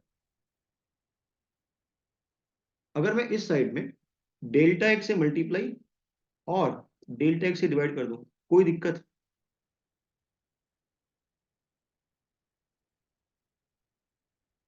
सुनते रहना बात ध्यान से। ये देखो मल्टीप्लाई किया, अब मैं क्या करूंगा, इस साइड में, राइट साइड में डेल्टा टी से मल्टीप्लाई करूंगा और डेल्टा टी से ही क्या कर दूंगा, डिवाइड कर दूंगा। कोई दिक्कत है किसी को, ऊपर नीचे कैंसिल आउट हो जाएगा। अब ध्यान से देखो बात, ये डेल्टा टी से ये डेल्टा टी गया, और ये डेल्टा एक्स से ये डेल्टा एक्स गया। चेक कर लो कि ये चीज क्लियर है कि नहीं है, कुछ और तो नहीं है। चलो अब देखो ध्यान से, ये है ना, चेक करने तो मैं भी नमूना हूँ एक नंबर का। डेल्टा टी और क्या रह गया, इसमें डेल्टा टी रह गया। हाँ ठीक है, चलो बढ़िया, सही कर रहे हो। तो Q2 minus Q1 divide by dx is equals to minus of dA by dt। चेक करना, सिर्फ मैथ्स यूज कर रहा हूं और कुछ भी नहीं है इसमें। Q2 माइनस Q1, इस जो ज्यादा बड़ा dx था उसको बिल्कुल छोटा सा लिख दिया, क्या लिख सकता हूं उसको, del x is equals to minus, जो ज्यादा चेंज लिखा हुआ एरिया के अंदर उसको छोटा चेंज किया, तो क्या लिख दूंगा उसको, dA divide by dt। Clear. ये क्या लिखा हुआ मैंने, ये एक्चुअल में Q2 माइनस Q1 क्या लिखा हुआ है, ये डेल्टा Q तो लिखा हुआ है, चेंज, बड़ा चेंज। तो छोटे चेंज को क्या लिख सकता हूँ, del Q by del x is equals to minus of del A divide by del T. Check करो। अब मैथ से प्लीज मत घबराना यार, ठीक है, और कुछ भी नहीं है इसमें। Plus del A by del T is equals to, यहाँ पे क्या आएगा, 0 आएगा। अब बताओ, यहाँ पे कोई दिक्कत किसी को। अब सुनो ध्यान से बात, देखो इसको थोड़ा और सफल किया, del Q by del X plus del A del Y से मल्टीप्लाई किया और डेल वाई से क्या किया, डिवाइड किया, इज इक्वल्स टू जीरो। समझ रहे हो ध्यान से बात, अभी खत्म नहीं हुई ये बात, अभी बहुत इंपॉर्टेंट चीज बाकी है। देखो देखो देखो, मान लो मैंने आपको एक चैनल का क्रॉस सेक्शन दिखाया, प्लीज थोड़ा पेशेंस रखना, मैं बताऊंगा आपको सारी चीजें। ऐसा तो नहीं समझ में आना बंद हो गया क्या, समझ में आना बंद हो गया? बता देना, कोई दिक्कत वाली बात नहीं, रिपीट कर दूंगा पूरा। ठीक है, अब देखो सुनो, फ्री सरफेस पे जो चैनल की विड्थ होती है क्या बोलते हैं उसको, फ्री सरफेस पे टॉप विड्थ। हम कौन सा केस कर रहे हैं, हम कौन सा केस कर रहे हैं, जब डिप्लीशन हो रहा है, जब डिप्लीशन हो रहा है तो क्या होगा, नीचे आएगी टॉप विड्थ टाइम के साथ। मान लो टॉप विड्थ कुछ dt टाइम बाद, कुछ dt टाइम बाद dx नीचे आ गई, सॉरी dy नीचे आ गई, अब ये टॉप विड्थ है, ये टॉप विड्थ, ये टॉप विड्थ है। ठीक है, तो देखो ध्यान से बात,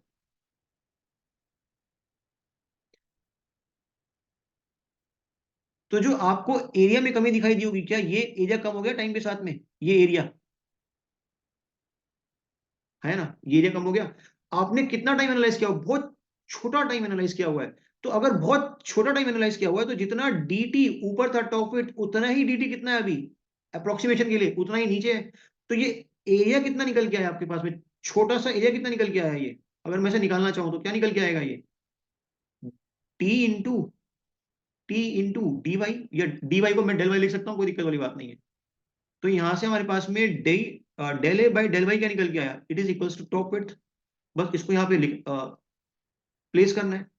तो del Q by del X plus T into del V by del T is equals to zero. ये निकल के आपके पास क्या आई, ये आई कॉन्टिन्यूटी इक्वेशन। किस केस में, किस केस में, अनस्टेडी फ्लो केस में। और कौन सा वाला है ये for G V U F, G V U F और आर वी यू एफ। आपको सिर्फ ये ध्यान रखनी है और कुछ भी नहीं करना। क्लियर हुआ? अब इस डायग्राम में आपको समझ में आएगा कि एरिया कौन सा ले रहे हैं हम लोग, उसमें नहीं समझ में आता, लॉन्गिट्यूडनल सेक्शन में, इसमें क्लियर है एरिया कौन सा ले रहे हैं। बेटा उसमें नहीं समझ में आता तो नहीं बता सकता था मैं, लेकिन उसमें मैं लेंथ शो कर सकता हूँ ना, इसमें मैं इसको शो कर सकता हूँ, ये this is what, this is delta x. Clear? इसको मैं डेल्टा देखो ना बेटा, समझो बात ध्यान से, इसको आप डीए लिखो, इसको आप डीए लिखो, कोई फर्क नहीं पड़ता। इसका मतलब क्या हुआ कि आप ज्यादा चेंज को एनालाइज कर रहे हो, इसका मतलब क्या हुआ आप बहुत छोटे चेंज को एनालाइज कर रहे हो। इसका मतलब क्या हुआ कि जो छोटा सा चेंज आप एनालाइज कर रहे हो ना, वो एक से ज्यादा वेरिएबल डिपेंड कर रहा है। मैं रिपीट कर रहा हूं, ये चीज मैंने मैकेनिक्स में पढ़ाई थी आपको, याद करो, पूरी कंप्लीट वेलोसिटी में चेंज। फिर जब हमने लिखा था डीवी, इसका मतलब क्या हुआ कि मैं छोटे से डिस्टेंस में देखना चाह रहा हूं, है ना। इसका देखो ना बेटा, डेवी डेलवी का मतलब क्या है कि आप कंप्लीट चेंज देखना चाह रहे हो। डीबी का मतलब क्या होता है कि हम छोटे से ही लेंथ में चेंज देखना चाह रहे हैं।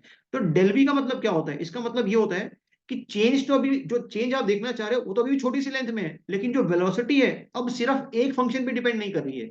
मैकेनिक्स में ये जो वेलोसिटी थी सिर्फ टाइम पे डिपेंड कर रही थी, टाइम पे डिपेंड कर रही थी। लेकिन यहाँ पे फ्लूइड मैकेनिक्स में जो वेलोसिटी है वो टाइम के साथ और किस पे डिपेंड करती है, स्पेस के साथ डिपेंड करती है। क्लियर? तो यहाँ पे इसे डेल भी लिखते हैं, नोट कर लो इसको यार। ज्यादा अच्छे से नहीं समझ में आया, ईमानदारी से बताओ, नहीं समझ में आया अच्छे से? क्लियर है सभी को? अगर नहीं समझ में आया तो मैं रिपीट कर सकता हूँ, इसमें कोई दिक्कत नहीं है यार। ये चीज मैं पहली बार बता रहा हूँ एक्चुअली में, क्योंकि मैंने एक चीज ऑब्जर्व की कि कभी कभी ना ये एक्सप्रेशन पूछ लेता है आपसे ऑब्जेक्टिव में, इसका कुछ काम नहीं आएगा बेटा ओसीएफ में, इस इक्वेशन को आप कहीं भी यूज नहीं करोगे। जो नीचे निकाले ना क्वांटिटी, पूरी सिविल में कहीं यूज नहीं करोगे इसको, इतने कॉम्प्लिकेटेड क्वेश्चन आते ही नहीं आपके लेवल पे। क्लियर हुआ? तो इक्वेशन देख के घबरा मत जाओ कि ये कॉन्टिन्यूटी इक्वेशन किस फॉर्म में और कैसे निकल के आई, बस वो आपको बात बताइए। क्लियर?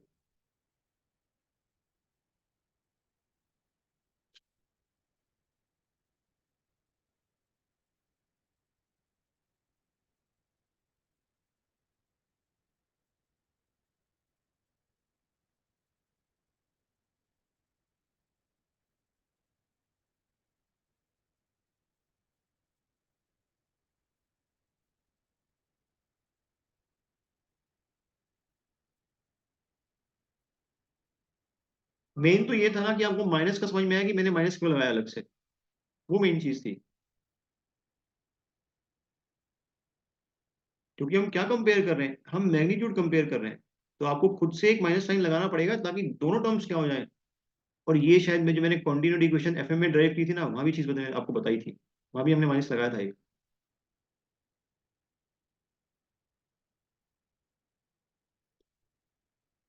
वहां भी तो आपको थ्री डी में ड्राइव करके दिखाया था। रिवाइज करते नहीं हो।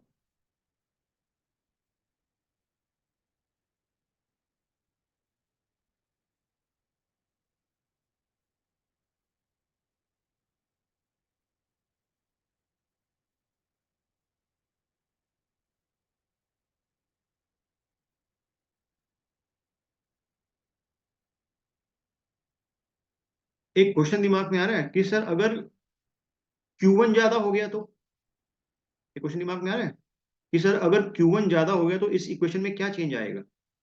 क्या चेंज आएगा इस इक्वेशन में, अपना दिमाग लगाओ। अगर Q1 की वैल्यू Q2 से ज्यादा है तो क्या चेंज आएगा। क्या चेंज आएगा इस इक्वेशन में, कोई चेंज नहीं आएगा। सरप्राइज हो गए।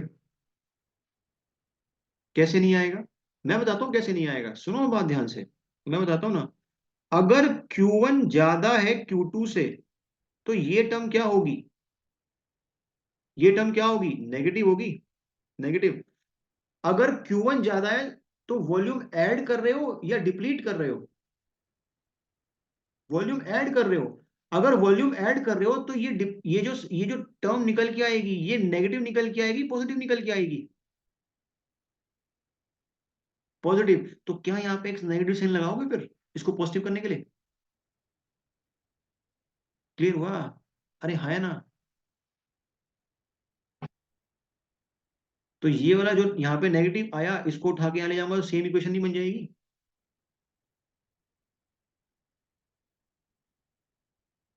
या अगर इसको नहीं लिखना चाहते, सुनो बात ध्यान से, अगर सुनो सुनो सुनो, Q1 ज्यादा है तो Q2, Q2 माइनस Q1 क्या होगा इस बार, नेगेटिव होगा ना। नेगेटिव होगा, अगर मैं इसको लिख दूंगा तो वापस से नेगेटिव नेगेटिव क्या बन जाएगा, वो पॉजिटिव बन जाएगा। तो इक्वेशन में कोई चेंज नहीं आएगा। ऊपर से गई बात मेरे ख्याल से लग रहा है, ऊपर से गई शायद बात।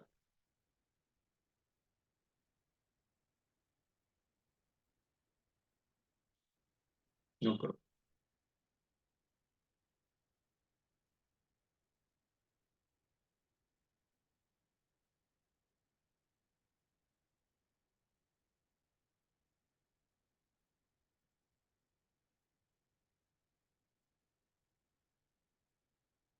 अब मुझे आप लोग एक बात बताओ, ये जो आपने कॉन्टिन्यूटी इक्वेशन लिखी, अनस्टेडी के लिए तो है, लेकिन जीबीयूएफ के लिए और आरबीयूएफ के लिए सिर्फ किसके लिए बची हुई है इक्वेशन, सिर्फ किसके लिए बची हुई है, एसबीयूएफ।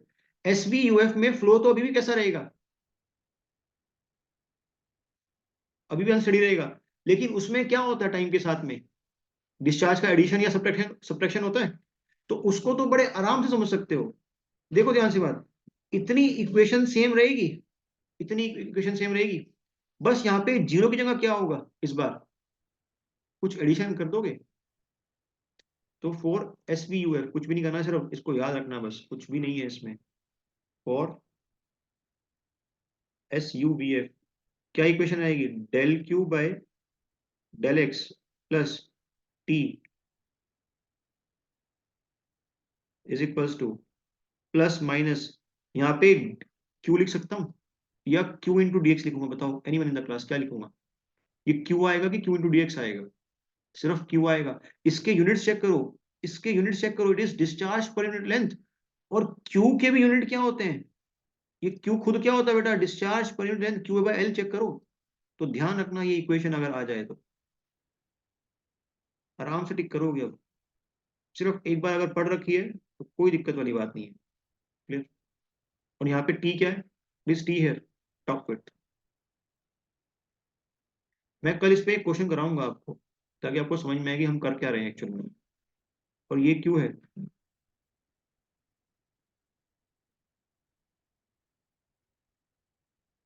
रेट ऑफ डिस्चार्ज या फिर डिस्चार्ज पर यूनिट लेंथ ऐसा लिख लो। डिस्चार्ज पर यूनिट,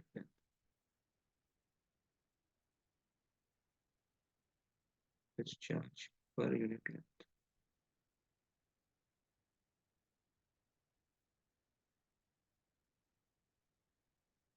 बासित, आसमा, तनवीर एंड सृष्टि, क्या तुम्हें चीजें क्लियर है? एंड नितेश,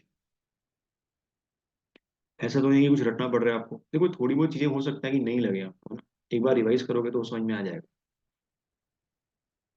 बट यार चीजें डिफिकल्ट है, उसको स्किप कर दूं वो दिक्कत हो जाएगी। क्लियर है? अगर आपने, अब देखो ना, सुनो बात ध्यान से, आपने इस इक्वेशन को देख लिया ना, और ये कैसे आती है ये भी अपने को पता ही है। तो अगर मान लो ऑब्जेक्टिव में ये इक्वेशन आ गई तो कुछ नया नया फील तो नहीं होगा ना एटलीस्ट, कि कभी देखा ही नहीं हमने ये चीज।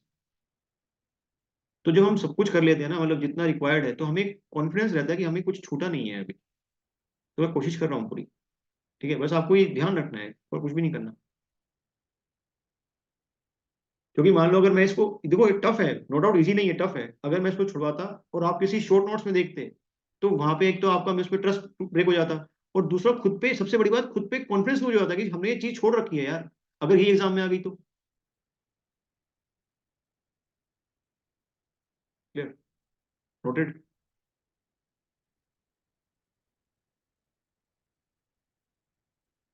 Is it noted? इसमें तो कोई दिक्कत नहीं है ना कि इसको मैंने कैसे रिप्लेस कर दिया बेचारे को, इस डी क्यू को डेल क्यू से, इस डी एक्स को डेल एक्स से। ये तो मैथमेटिक्स है यार, मैथमेटिक्स है। बस वेरिएशन का जो डिफरेंस है वो तुम क्या कर रहे हो, सॉल्व करते जा रहे हो। इससे परेशान नहीं होना है यार, इससे बिल्कुल परेशान नहीं होना है। रितेश, इससे परेशान नहीं होना, इनको मैंने बता रखी चीजें ये वाली, आप भी, आपको भी बता दी मैंने अभी जस्ट। क्लियर? चलें फिर आगे। कॉन्टिन्यूटी समझ में आई आपको? कॉन्टिन्यूटी समझ में आई? नेक्स्ट इक्वेशन कौन सी थी? खत्म करते हैं इसको। That is energy equation. ये तो आसान है, ये तो बहुत बार पढ़ी है हम लोगों ने। एनर्जी इक्वेशन, कितने टाइप की एनर्जी होती है एक सेक्शन पे जो हम लोग अपने स्टडी में यूज करते हैं? तीन टाइप की, प्रेशर एनर्जी, डेटम एनर्जी और काइनेटिक एनर्जी।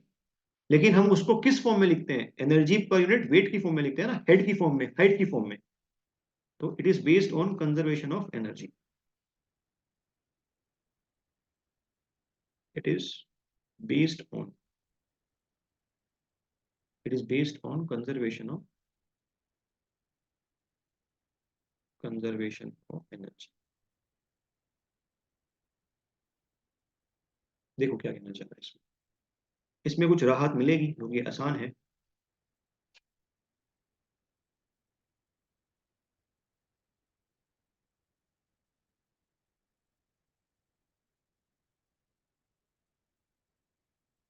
कोई भी दो सेक्शन लेंगे, जरूरी नहीं है कि मैंने स्ट्रेट लाइन दिखाई, आप कर्व भी दिखा सकते हो, कोई फर्क नहीं पड़ता उससे। Section 1 1 and section 2 2। कर्व दिखाओगे क्योंकि हम तो बेशक कर्व दिखा के क्या अज्यूम कर लेंगे कि कर्वेचर कैसा है। भले ही कर्व दिखाएंगे लेकिन अज्यूम कर लेंगे कर्वेचर बहुत स्मॉल है बेटा। अब ध्यान से सुनो बात, दिस इज अवर डेटा। आपने ना बुक्स में ऐसा देखा होगा, मैं बताता हूँ कि आपने कैसा देखा होगा। सुनो सुनो सुनो, बुक में क्या करता है वो, बेड तक तो क्या दिखाता है वो, बेड तक तो वो दिखाता है डेटम हेड, है ना? बेड तक तो वो डेटम हेड दिखाता है।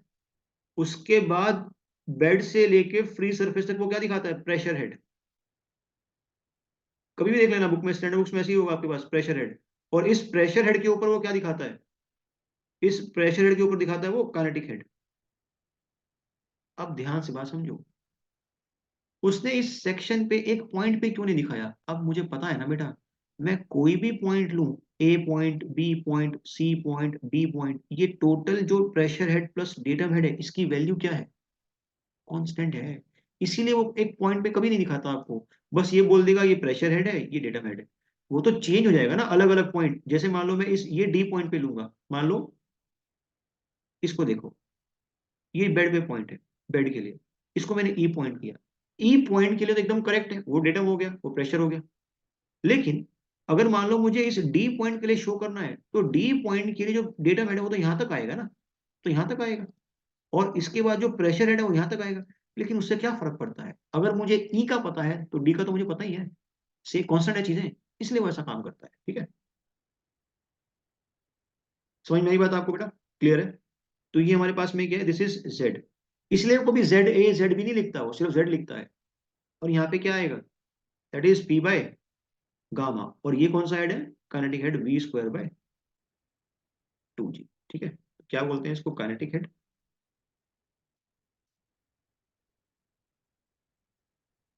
ये आपके पास प्रेशर हेड, और ये हमारे पास डेटा हेड। हेड का मतलब हाइट, आपने हाइट की फॉर्म में एनर्जीज को डिफाइन किया हुआ है ना। अब सुनो बात ध्यान से, क्या same scenario section two two पे भी होगा। Velocity head, pressure head, data head, कोई दिक्कत नहीं है। लेकिन मैंने एक चीज देखी है, जब भी कोई चीज एक सेक्शन से दूसरे सेक्शन पे फ्लो करती है, तो उसमें क्या निकल के आता है, लॉसेस निकल के आते हैं, लॉसेस। अगर लॉसेस हैं, जब वो सेक्शन वन वन से सेक्शन टू टू पे जा रहा है, अगर लॉसेस हैं, तो सेक्शन वन वन की जो एनर्जी है टोटल, क्या बराबर होगी सेक्शन टू टू के। अगर एनर्जी बराबर हो गई तो कोई लॉस ही नहीं है, और अगर लॉस ही नहीं है तो क्या फ्लो हुआ, तो क्या फ्लो हुआ। अगर तो मेरे नमूनों, अगर तुम एक बीकर लोगे ना, एक बीकर, बीकर में क्या फ्लो हो रहा है, बीकर में फ्लो हो रहा है क्या, बीकर में कोई फ्लो नहीं हो रहा। अगर फ्लो नहीं हो रहा, वेलोसिटी भी कितनी है, जीरो है। तो किसी भी पॉइंट पे जो प्रेशर हेड होगा वो किसके बराबर होगा, अलग अलग सेक्शंस पे भी। मान लो अलग अलग सेक्शन लिए, pressure head plus data head, data head क्या निकल के आएगा, कांस्टेंट निकल के आएगा, क्योंकि फ्लो ही नहीं हो रहा ना। बट यहाँ पे ऐसा नहीं है, यहाँ पे ऐसा नहीं है, क्योंकि वन वन से टू टू में फ्लो हो रहा है, दैट मीन्स एनर्जी लॉस होगा। चेक करो, अब ध्यान से देखना बात। This will be our pressure head, clear. This will be our data head, and this will be our क्या होगा, वेलोसिटी। तो V square by two G, this is, इसको वन वन कर लो ताकि वन वन का निशानी रहे, जेड वन। तो we two, this is we two, this is P two, this is Z two, this is Z. अब देखो ध्यान से बात, जब तुमने समेशन ऑफ एनर्जी निकाला ना, डिफरेंस दिखाई दे रहा है बेटा आपको दोनों केसेस में, इतना डिफरेंस, ये डिफरेंस, सेक्शन वन वन की एनर्जी ज्यादा है किसके कंपैरिजन में, टू टू। तो ये क्या ये जो ग्रीन वाला ये क्या है, ये तो लॉसेस है, एच एल, लॉसेस। जिसको आप कैसे लिखते हो, एच। जब पानी वन वन से टू टू पे आया तो इतने उसने एच एल लॉसेस किए, तो उसके पास कितनी एनर्जी बची है अब, जो ये रेड वाली है ना कंप्लीट, ये एनर्जी बची है। क्लियर हुआ। तो यहाँ पे लिख सकते हैं total energy, total energy head at one one कितना होगा, v one square by two g plus p one by gamma plus z one. Similarly total energy at two two, total energy head at two two, ये कितना होगा, that is we two square by two g plus p two by gamma plus z two. Energy तो उतनी है, but अगर आप conservation of energy apply करोगे, तो टोटल एनर्जी जो सेक्शन वन वन पे है वो किसके बराबर आएगी, total energy eight section two two plus क्या होगा, प्लस क्या होगा, प्लस हेड लॉस होगा बेटा, प्लस लॉसेज होगा, ये ध्यान रखना। क्लियर हुआ, क्लियर हुआ। एनर्जी तो हमेशा कंजर्व्ड होगी, क्योंकि जो लॉस हुआ वो किसकी फॉर्म में हुआ, जो लॉस हुआ किसकी, फ्रिक्शन की फॉर्म में। वो भी तो एक वर्क डन ही है, एनर्जी तो है सराउंड, हमारे सिस्टम से भले ही लॉस हो गया, हमारे सिस्टम के लिए वो लॉस है, बट ओवरऑल के लिए क्या, तब तो एनर्जी कंजर्व्ड ही रहेगी ना बेटा, है ना। आपको बता रखा मैकेनिक्स में, क्यों मैं कितने प्राउडली बोल देता हूँ ना कि मैंने बता रखी चीजें, है ना। और एक्चुअली में बता रखी चीजें आपको सारी। साउंड में कैसे आता है जब दो बॉडी कोलाइड करती हैं, है ना, साउंड में कैसे, वो भी तो एक एनर्जी है, बट वो मेरे सिस्टम के लिए लॉस है। नोट करो इसको, इसमें और कुछ नहीं है एनर्जी में। अच्छा एक चीज और लिख सकते हैं, आपने जितने भी एनर्जी हेड है उसको डिफाइन कैसे किया हुआ है। एनर्जी हेड क्या होता है, ये energy head, energy head equals to क्या, energy per unit weight, energy per unit weight. जैसे पोटेंशियल एनर्जी क्या होती है, पोटेंशियल हेड क्या हो जाएगा, potential energy is mgz divide by weight कितना होगा, mg, जो कितना आएगा ये z आएगा। पोटेंशियल हेड को क्या बोलते हैं, डेटम, हेड, डेटम हेड। दूसरा एग्जांपल ले सकते हैं काइनेटिक हेड,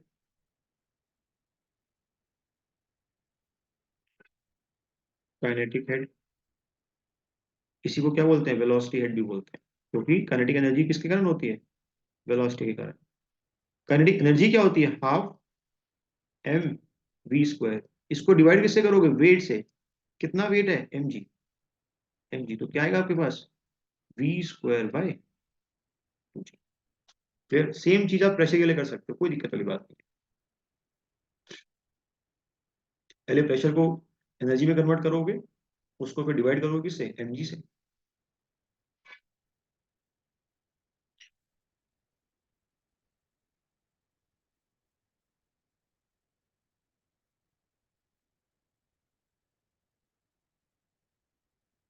क्लियर है आप लोग को।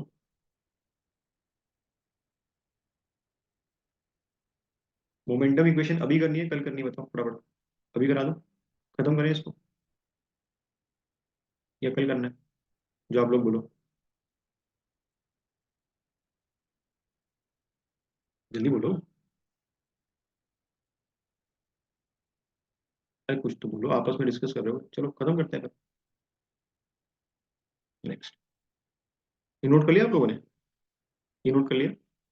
अब बासित को मुझे पता है पर्सनल मैसेज आ रहे होंगे, I understand that.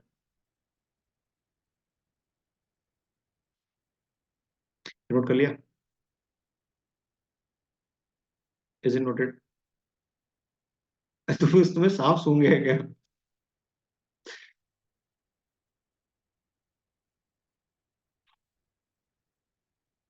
Next, last is momentum equation, momentum equation कर लेते हैं, खत्म, कोई बात नहीं, पेशेंस रखो। कल से नया चैप्टर चालू कर लेंगे, परसों से, इनफैक्ट कल तो संडे है। मोमेंटम इक्वेशन कुछ नहीं है, न्यूटन सेकंड लॉ है। क्या बोलते हैं Newton second law, net forces summation of, net forces acting over a body, acting over a body किसके बराबर होता है ये, बताओ जरा। एम ए गलत, मैंने ये डेफिनेशन नहीं लिखवाई बेटा कभी भी, मैंने कभी भी आपको definition F equals to M A नहीं लिखवाया। बहुत बढ़िया Asma, rate of change of momentum, या फिर बोल सकता हूँ change of momentum with respect to time, change of momentum, change of momentum with respect to time. इसी लाइन को हम ये भी लिख सकते हैं, rate of change of momentum. आप इसको ऐसा लिखो या ऐसा लिखो, एक ही बात है। क्लियर, कोई दिक्कत तो नहीं है। अब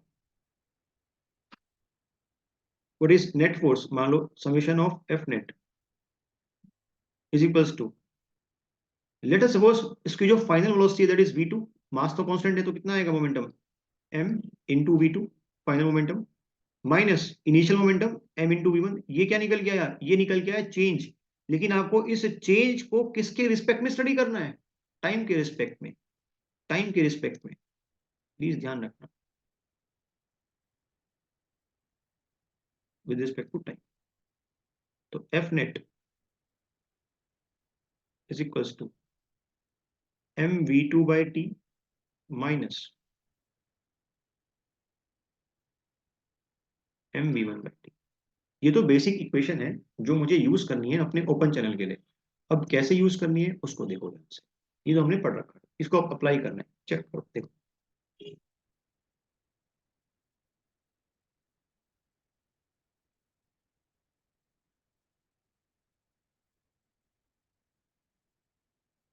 अच्छा हाँ, मेरे को ना आपको एक चीज और बतानी थी, मुझे मस्त सी चीज अभी याद आई। जब हम लोगों ने इंजीनियरिंग मैकेनिक्स पढ़ा था, क्या हम वहां पे एक पार्टिकल की बात करते थे हमेशा? एक पार्टिकल की हमेशा हमेशा एक पार्टिकल की बात की हम लोगों ने। क्या मैं वही काम फ्लूइड के साथ कर सकता हूँ?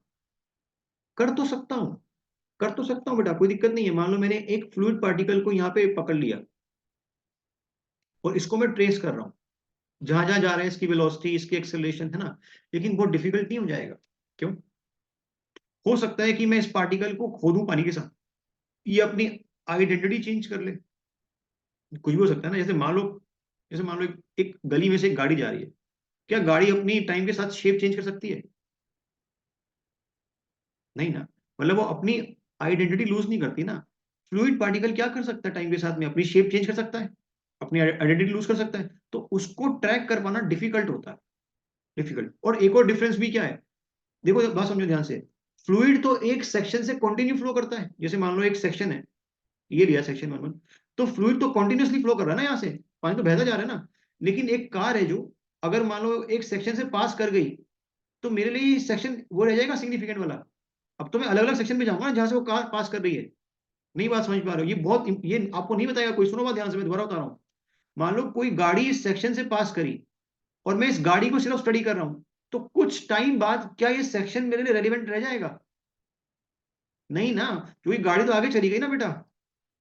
क्यों? क्योंकि मैं तो पार्टिकल ट्रैक कर रहा था। अब सुनो बात ध्यान से।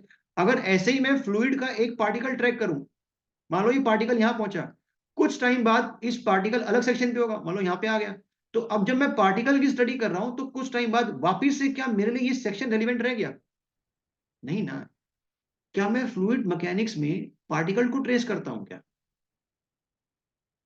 मैं लैग्रेंजियन अप्रोच यूज नहीं करता। आपको पढ़ा रखा है। अगर मैं पार्टिकल की स्टडी करूंगा तो कौन सी अप्रोच है? वो लैग्रेंजियन अप्रोच है। फ्लूइड के अंदर मैं एक सिंगल पार्टिकल को भी ट्रेस नहीं करता। मैं क्या करता हूं? दो सेक्शन फिक्स करता हूं। क्योंकि मेरा फ्लूइड कॉन्टिन्यूस फ्लो करता है, तो उस सेक्शन के बीच में मैं क्या करता हूं? स्टडी करता हूं। जब मैंने दो सेक्शन को फिक्स कर लिए, तो उस सेक्शन से कितने पार्टिकल जाएंगे? इनफाइनाइट। अब मुझे पार्टिकल से कोई मतलब नहीं है, अब मुझे किससे मतलब है? अब मुझे सेक्शन से मतलब है ना। तभी तो वहां पे मैं property with respect to time change करता हूं। थोड़ा डिफरेंट है ना मैकेनिक्स से, जो हम पढ़ते हैं पार्टिकल मैकेनिक्स, है ना। फील कर पा रहे हो? वहां पे आपने सेक्शन को फिक्स किया। क्यों फिक्स किया? क्योंकि फ्लूइड कॉन्टिन्यूसली फ्लो कर रहा है ना। वहां पे पार्टिकल मोशन की बात नहीं करूंगा मैं, तो थोड़ा सा चेंज निकल के आता है। क्लियर?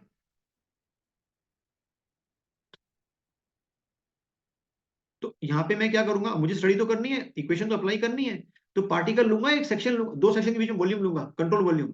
दो सेक्शन के बीच में कंट्रोल वॉल्यूम लूंगा।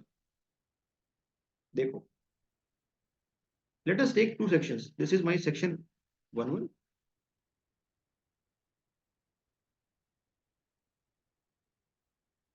इसको भले आप x6 बोल लो। छुट्टी करनी हो तो बता देना, कोई दिक्कत नहीं।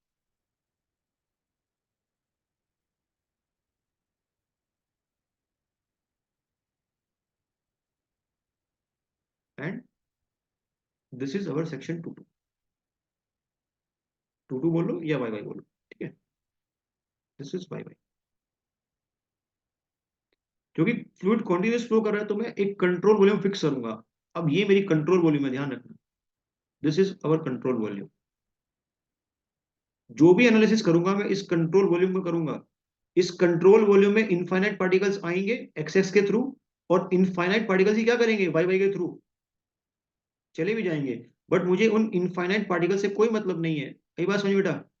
क्योंकि मैं सिंगल सिंगल पार्टिकल थोड़ा ट्रेस करने बैठ रहा हूँ।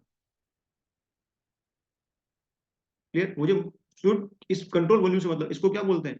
This is known as control volume. और ये कौन सी अप्रोच होती है जब मैं कंट्रोल वॉल्यूम यूज करता हूँ? Euler's approach. यूलर्स अप्रोच, ये बात मैंने बता रखी है आपको ना। अब ये कंट्रोल वॉल्यूम मेरे लिए क्या है? ये मेरे लिए एक फ्री बॉडी है। क्लियर? तो इसका इसका मैं क्या बनाऊंगा? इसका मैं एफबीडी बनाऊंगा। तो क्या मैं सारे फोर्सेस जो इस कंट्रोल वॉल्यूम पे प्रेजेंट है वो दिखाऊंगा सिर्फ? ये कंट्रोल वॉल्यूम किसी पे क्या फोर्स लगा रहा है, क्या मुझे उससे मतलब है? मुझे उससे कोई मतलब नहीं। अब सुनो बात ध्यान से, देखो, ये बहुत इंटरेस्टिंग चीज है। इस सेक्शन एक्स एक्स के लेफ्ट में पानी है, ऐसा तो है नहीं फ्लूइड नंगा है, पानी तो है यहाँ भी। ठीक है, तो जो पानी होगा इसके लेफ्ट में, क्या वो कंट्रोल वॉल्यूम पे फोर्स लगाएगा? प्रेशर फोर्स, प्रेशर के कारण फोर्स। मान लो ये प्रेशर के कारण फोर्स लगाया F1, कोई दिक्कत किसी को? जितना ये, अब ये इंटरनल है कि एक्सटर्नल है F1 फोर्स? बताओ बताओ बताओ। इंटरनल है, इंटरनल है बेटा। जितना यहाँ पे जो पानी प्रेजेंट है, जितना पानी यहाँ पे प्रेजेंट है, वो इस वाली कंट्रोल वॉल्यूम में प्रेशर फोर्स लगाएगा, उतना ही प्रेशर फोर्स, उतना ही प्रेशर फोर्स ये कंट्रोल वॉल्यूम किस पे लगाएगी? यहाँ वाले पानी पे। क्या मुझे इस वाले से मतलब है? कोई मतलब नहीं है, क्योंकि मैं तो कौन से फोर्स लेता हूं? जो मेरी बॉडी पे लग रहे हैं ना। हटाया इसको। क्लियर? सभी को क्लियर?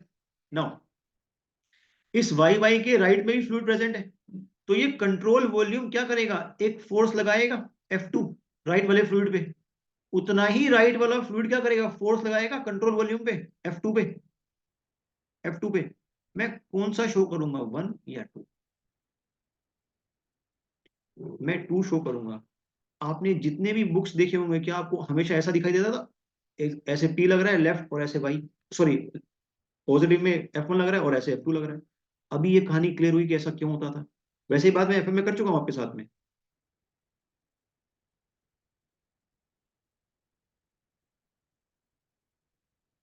F1 F2 कैसे फोर्स है? प्रेशर फोर्स है, प्रेशर फोर्स है। क्लियर?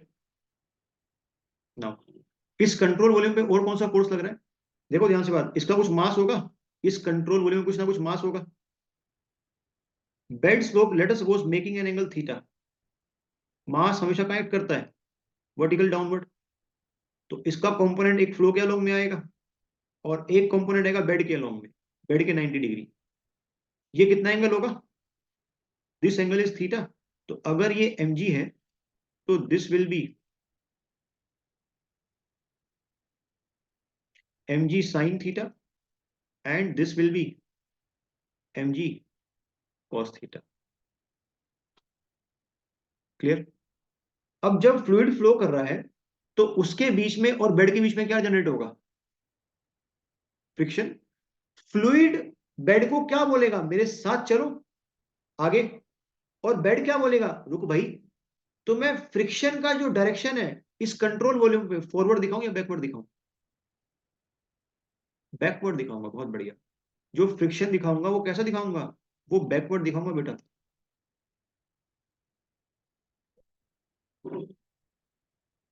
ये फ्रिक्शन आपने किस पे दिखाया? कंट्रोल वॉल्यूम पे दिखाया, FR। अब मुझे बताओ, मैकेनिक्स पढ़ा रखी है मैंने आपको, कैसा फ्रिक्शन आएगा? स्टैटिक आएगा या काइनेटिक आएगा? कैसा फ्रिक्शन आएगा, स्टैटिक या काइनेटिक? काइनेटिक। क्यों? क्यों? क्योंकि बॉडी किसमें है? ये कंट्रोल वॉल्यूम किसमें है? फ्लूइड क्या कर रहा है इसके अंदर? ये मूव कर रहा है ना। भले ही आपने कंट्रोल वॉल्यूम ले रखी है, फ्लूइड तो मूव कर रहा है। तो फ्रिक्शन फोर्स क्या होता है? Friction force FR mu into, mu k into R, mu k into R. What is the value of R? R क्या होता है? Normal force. Normal force. Normal force को निकालने के लिए क्या करोगे? नॉर्मल फोर्स को निकालने के लिए क्या करोगे? इक्विलिब्रियम देखोगे किस डायरेक्शन में? एफ वाई में नहीं, देखो गलत। एफ वाई में, मैं एफ में और एक्स में तो इंटरेस्टेड ही नहीं हूं। मैंने आपको बताया था बेटा, मान लो ये एक्स है और ये वाई है, मैं तो उन दो परपेंडिकुलर डायरेक्शन में इंटरेस्टेड हूं जिसमें मुझे एनालिसिस करना है। क्लियर?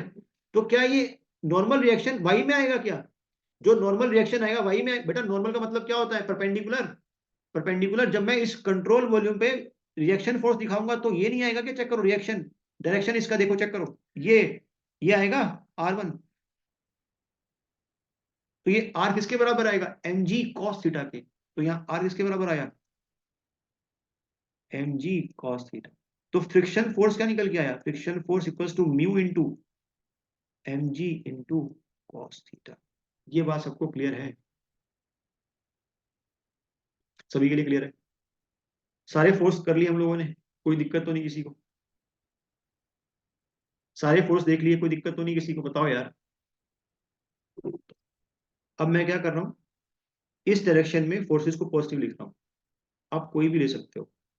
तो सबसे पहला क्या आएगा? प्रेशर फोर्स F1 पॉजिटिव लूंगा, माइनस F2 नेगेटिव लूंगा। फ्रिक्शन को क्या लिखूंगा? पॉजिटिव या नेगेटिव? नेगेटिव।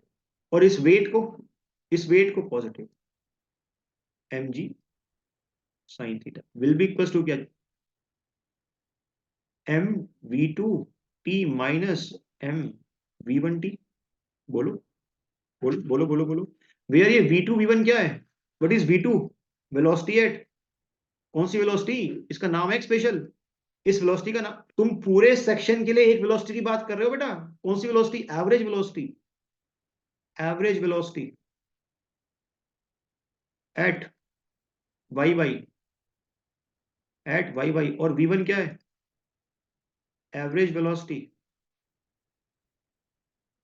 Eight X. बताओ, ये चीज क्लियर है सभी के लिए? सभी के लिए? बहुत बढ़िया ना।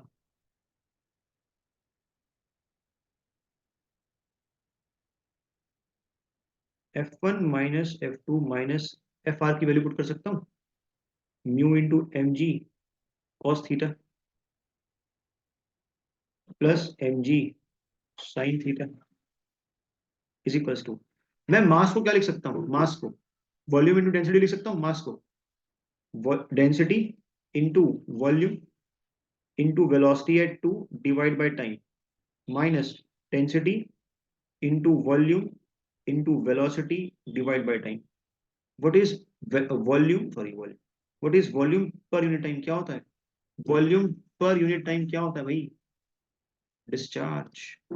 डिस्चार्ज तो F1 minus F2 minus mu mg cos theta plus mg sin theta rho into Q into V2 minus rho into Q into V1। क्या ये बात सबको क्लियर है? सभी के लिए क्लियर है चीज? अब मुझे आपको एक बहुत अच्छी बात बतानी है, सुनो सुनो ध्यान से बात समझो। जब हम मैकेनिक्स पढ़ रहे थे, जब हम मैकेनिक्स पढ़ रहे थे तो हमने एक पार्टिकल का मास हमेशा प्राइम इंपॉर्टेंस था मेरे लिए, पार्टिकल का मास। क्लियर? लेकिन फ्लूइड के अंदर क्या हम पार्टिकल की बात कर रहे हैं? नहीं। हम किसकी बात कर रहे हैं? वो फ्लू क्योंकि कॉन्टिन्यूस फ्लो कर रहा था, हम दो सेक्शन की बात कर रहे हैं। तो ज्यादा बेहतर, मैं आपको दो ऑप्शन दूंगा, ज्यादा बेहतर क्या होगा? मास को स्टडी करना या मास के चेंज को स्टडी करना विद रिस्पेक्ट टू टाइम? ज्यादा बेहतर क्या होगा स्टडी करना? क्योंकि वो कंटिन्यू फ्लो कर रहा है ना, क्योंकि वो कंटिन्यू फ्लो कर रहा है, तो अगर मैं टाइम के रिस्पेक्ट में मास को स्टडी करूं तो ज्यादा अच्छा नहीं होगा मेरे लिए? मुझे बताओ यार, क्यों? क्योंकि हो सकता है, सुनो बात ध्यान से, देखो इसको ध्यान से देखो, इस टर्म को ध्यान से देखो। ये मास क्या लिखा हुआ है आपने? जब आपने इस मास को ब्रेक किया, देखो देखो देखो, जब आपने इस मास को ब्रेक किया आपने क्या लिखा? Volume, density volume. और वॉल्यूम पर यूनिट टाइम आपने क्या बोला? डिस्चार्ज। तो ये आपने क्या लिखा हुआ है? ये मास ही तो लिखा हुआ है आपने। अरे रो इनटू ये मास ही तो है। क्लियर? अब ध्यान से बात समझो।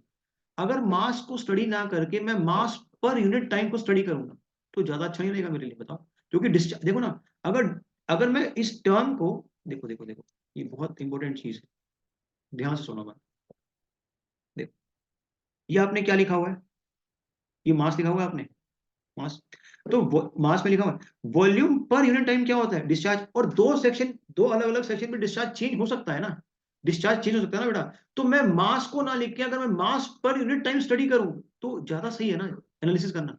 इसीलिए हमने क्या किया, इसको टाइम को मास के साथ इंक्लूड कर लिया। ये टर्म क्या लिखी हुई है? ये टर्म क्या लिखी हुई है मैंने? मास पर यूनिट टाइम। ये क्या लिखा हुआ है? मास पर यूनिट टाइम। और मास पर यूनिट टाइम को क्या बोलते हैं? Rate of flow. क्लियर? क्या बोलते हैं? Rate of flow. और डिस्चार्ज को भी क्या बोलते हैं? Rate of flow. आई बात समझ में? सबको समझ में है कि हम मास को स्टडी कर रहे हैं विद रिस्पेक्ट टू टाइम, तभी डिस्चार्ज बनता है एक्चुअल में। क्लियर है चीज? ये चीज क्लियर है?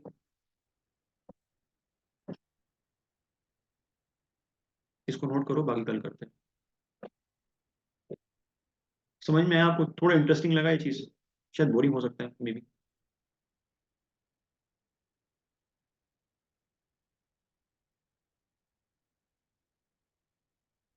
नोट करो।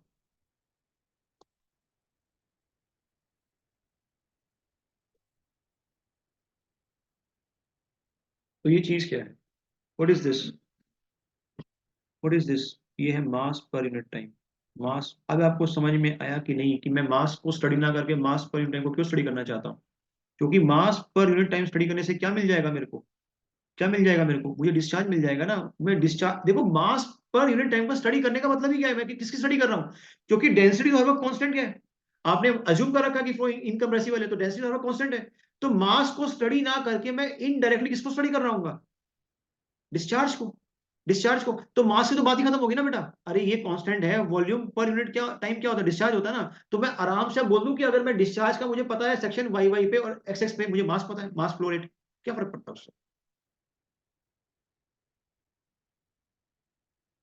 तो इसलिए थोड़ा फ्लूइड मैकेनिक्स डिफरेंट है हमारे मैकेनिक्स से, क्योंकि मैकेनिक्स में हम क्या करते हैं, रिजिड बॉडी लेते हैं ना, एक पार्टिकल लेते हैं। यहाँ पे एक पार्टिकल की स्टडी नहीं कर रहे हैं हम लोग। इसीलिए यहाँ पे डिस्चार्ज या मास पर यूनिट टाइम ज्यादा इंपॉर्टेंट बन जाता है। क्लियर हुआ? आगे आगे मैं आपको बताऊंगा। काइनेटिक एनर्जी में भी हम क्या लिखते हैं, मास लिखते हैं ना। काइनेटिक एनर्जी में भी हम मास लिखते हैं। वहीं पे अगर मैं मास को रिप्लेस कर दूं मास पर यूनिट टाइम से, तो वही काइनेटिक एनर्जी क्या बन जाती है, काइनेटिक एनर्जी फ्लक्स। देखो मैं क्या बोलना चाह रहा हूं। काइनेटिक एनर्जी क्या होती है, हाफ एम वी स्क्वायर, यही होती है। क्लियर? अगर मैं यहाँ पे मास को मास पर यूनिट टाइम से रिप्लेस कर दूं, half into m divide by t, अब ये क्या बन गया, ये बन गया मास पर यूनिट टाइम। इसको सिंबल कैसे लिखते हैं, हाफ इंटू एम डॉट, ऊपर डॉट लगाते हैं इसको, m dot into v square. अब ये काइनेटिक एनर्जी नहीं है, अब ये क्या है, काइनेटिक एनर्जी फ्लक्स है। काइनेटिक एनर्जी क्या है, फ्लक्स है। क्लियर हुआ? जैसे इधर देखो, ये क्या चीज है, ये क्या लिखा हुआ है आपने, ये क्या लिखा हुआ है, इसको क्या लिखा हुआ है आपने, ये मोमेंटम है, मास इंटू वेलोसिटी। आपने ये क्या लिखा हुआ है यार, चेक करो, ये क्या लिखा हुआ है, इसको मास पर टाइम लिखा हुआ है। तो जैसे ये काइनेटिक एनर्जी फ्लक्स बना था, तो mv डिवाइड बाई टी क्या बन जाएगा, complete momentum flux. Momentum flux. Clear? अगर इतनी बात क्लियर है तो आपको एक स्टेटमेंट बता रहा हूं, बताना सही है कि नहीं। In momentum equation, summation of net forces is equals to change in momentum flux. ये स्टेटमेंट सही है गलत है? Net forces is equals to change in momentum flux, ये आपने चेंज लिख रखा है मोमेंटम फ्लक्स में, final momentum flux minus initial momentum flux. Is it clear? तो ये सारी चीजें मैं आपको कल बताऊंगा। नोट कर लिया आपने? आर यू, थोड़ा बहुत इंटरेस्ट आ रहा है बेटा इसमें, कुछ नई चीजें सीख रहे होंगे आई गेस, हाँ, एफएम से। अब तुम खुद ही सोचो, तुमने एफएम पढ़ा है, वहां पे कितनी दिक्कत आई होगी समझने में, जब मैकेनिक्स नहीं था हमारे पास में। अब मैकेनिक्स है ना हमारे पास में यार, अब अलग ही लेवल होता है चीजें समझने का। और मुझे भी मजा आता है, मुझे भी ज्यादा मजा आता है समझाने में। चलो नोट कर लिया आप लोगों ने? कल मिलते हैं, ओके, कल तो फिर परसों मिलते हैं। ठीक है, टेक केयर एवरीवन।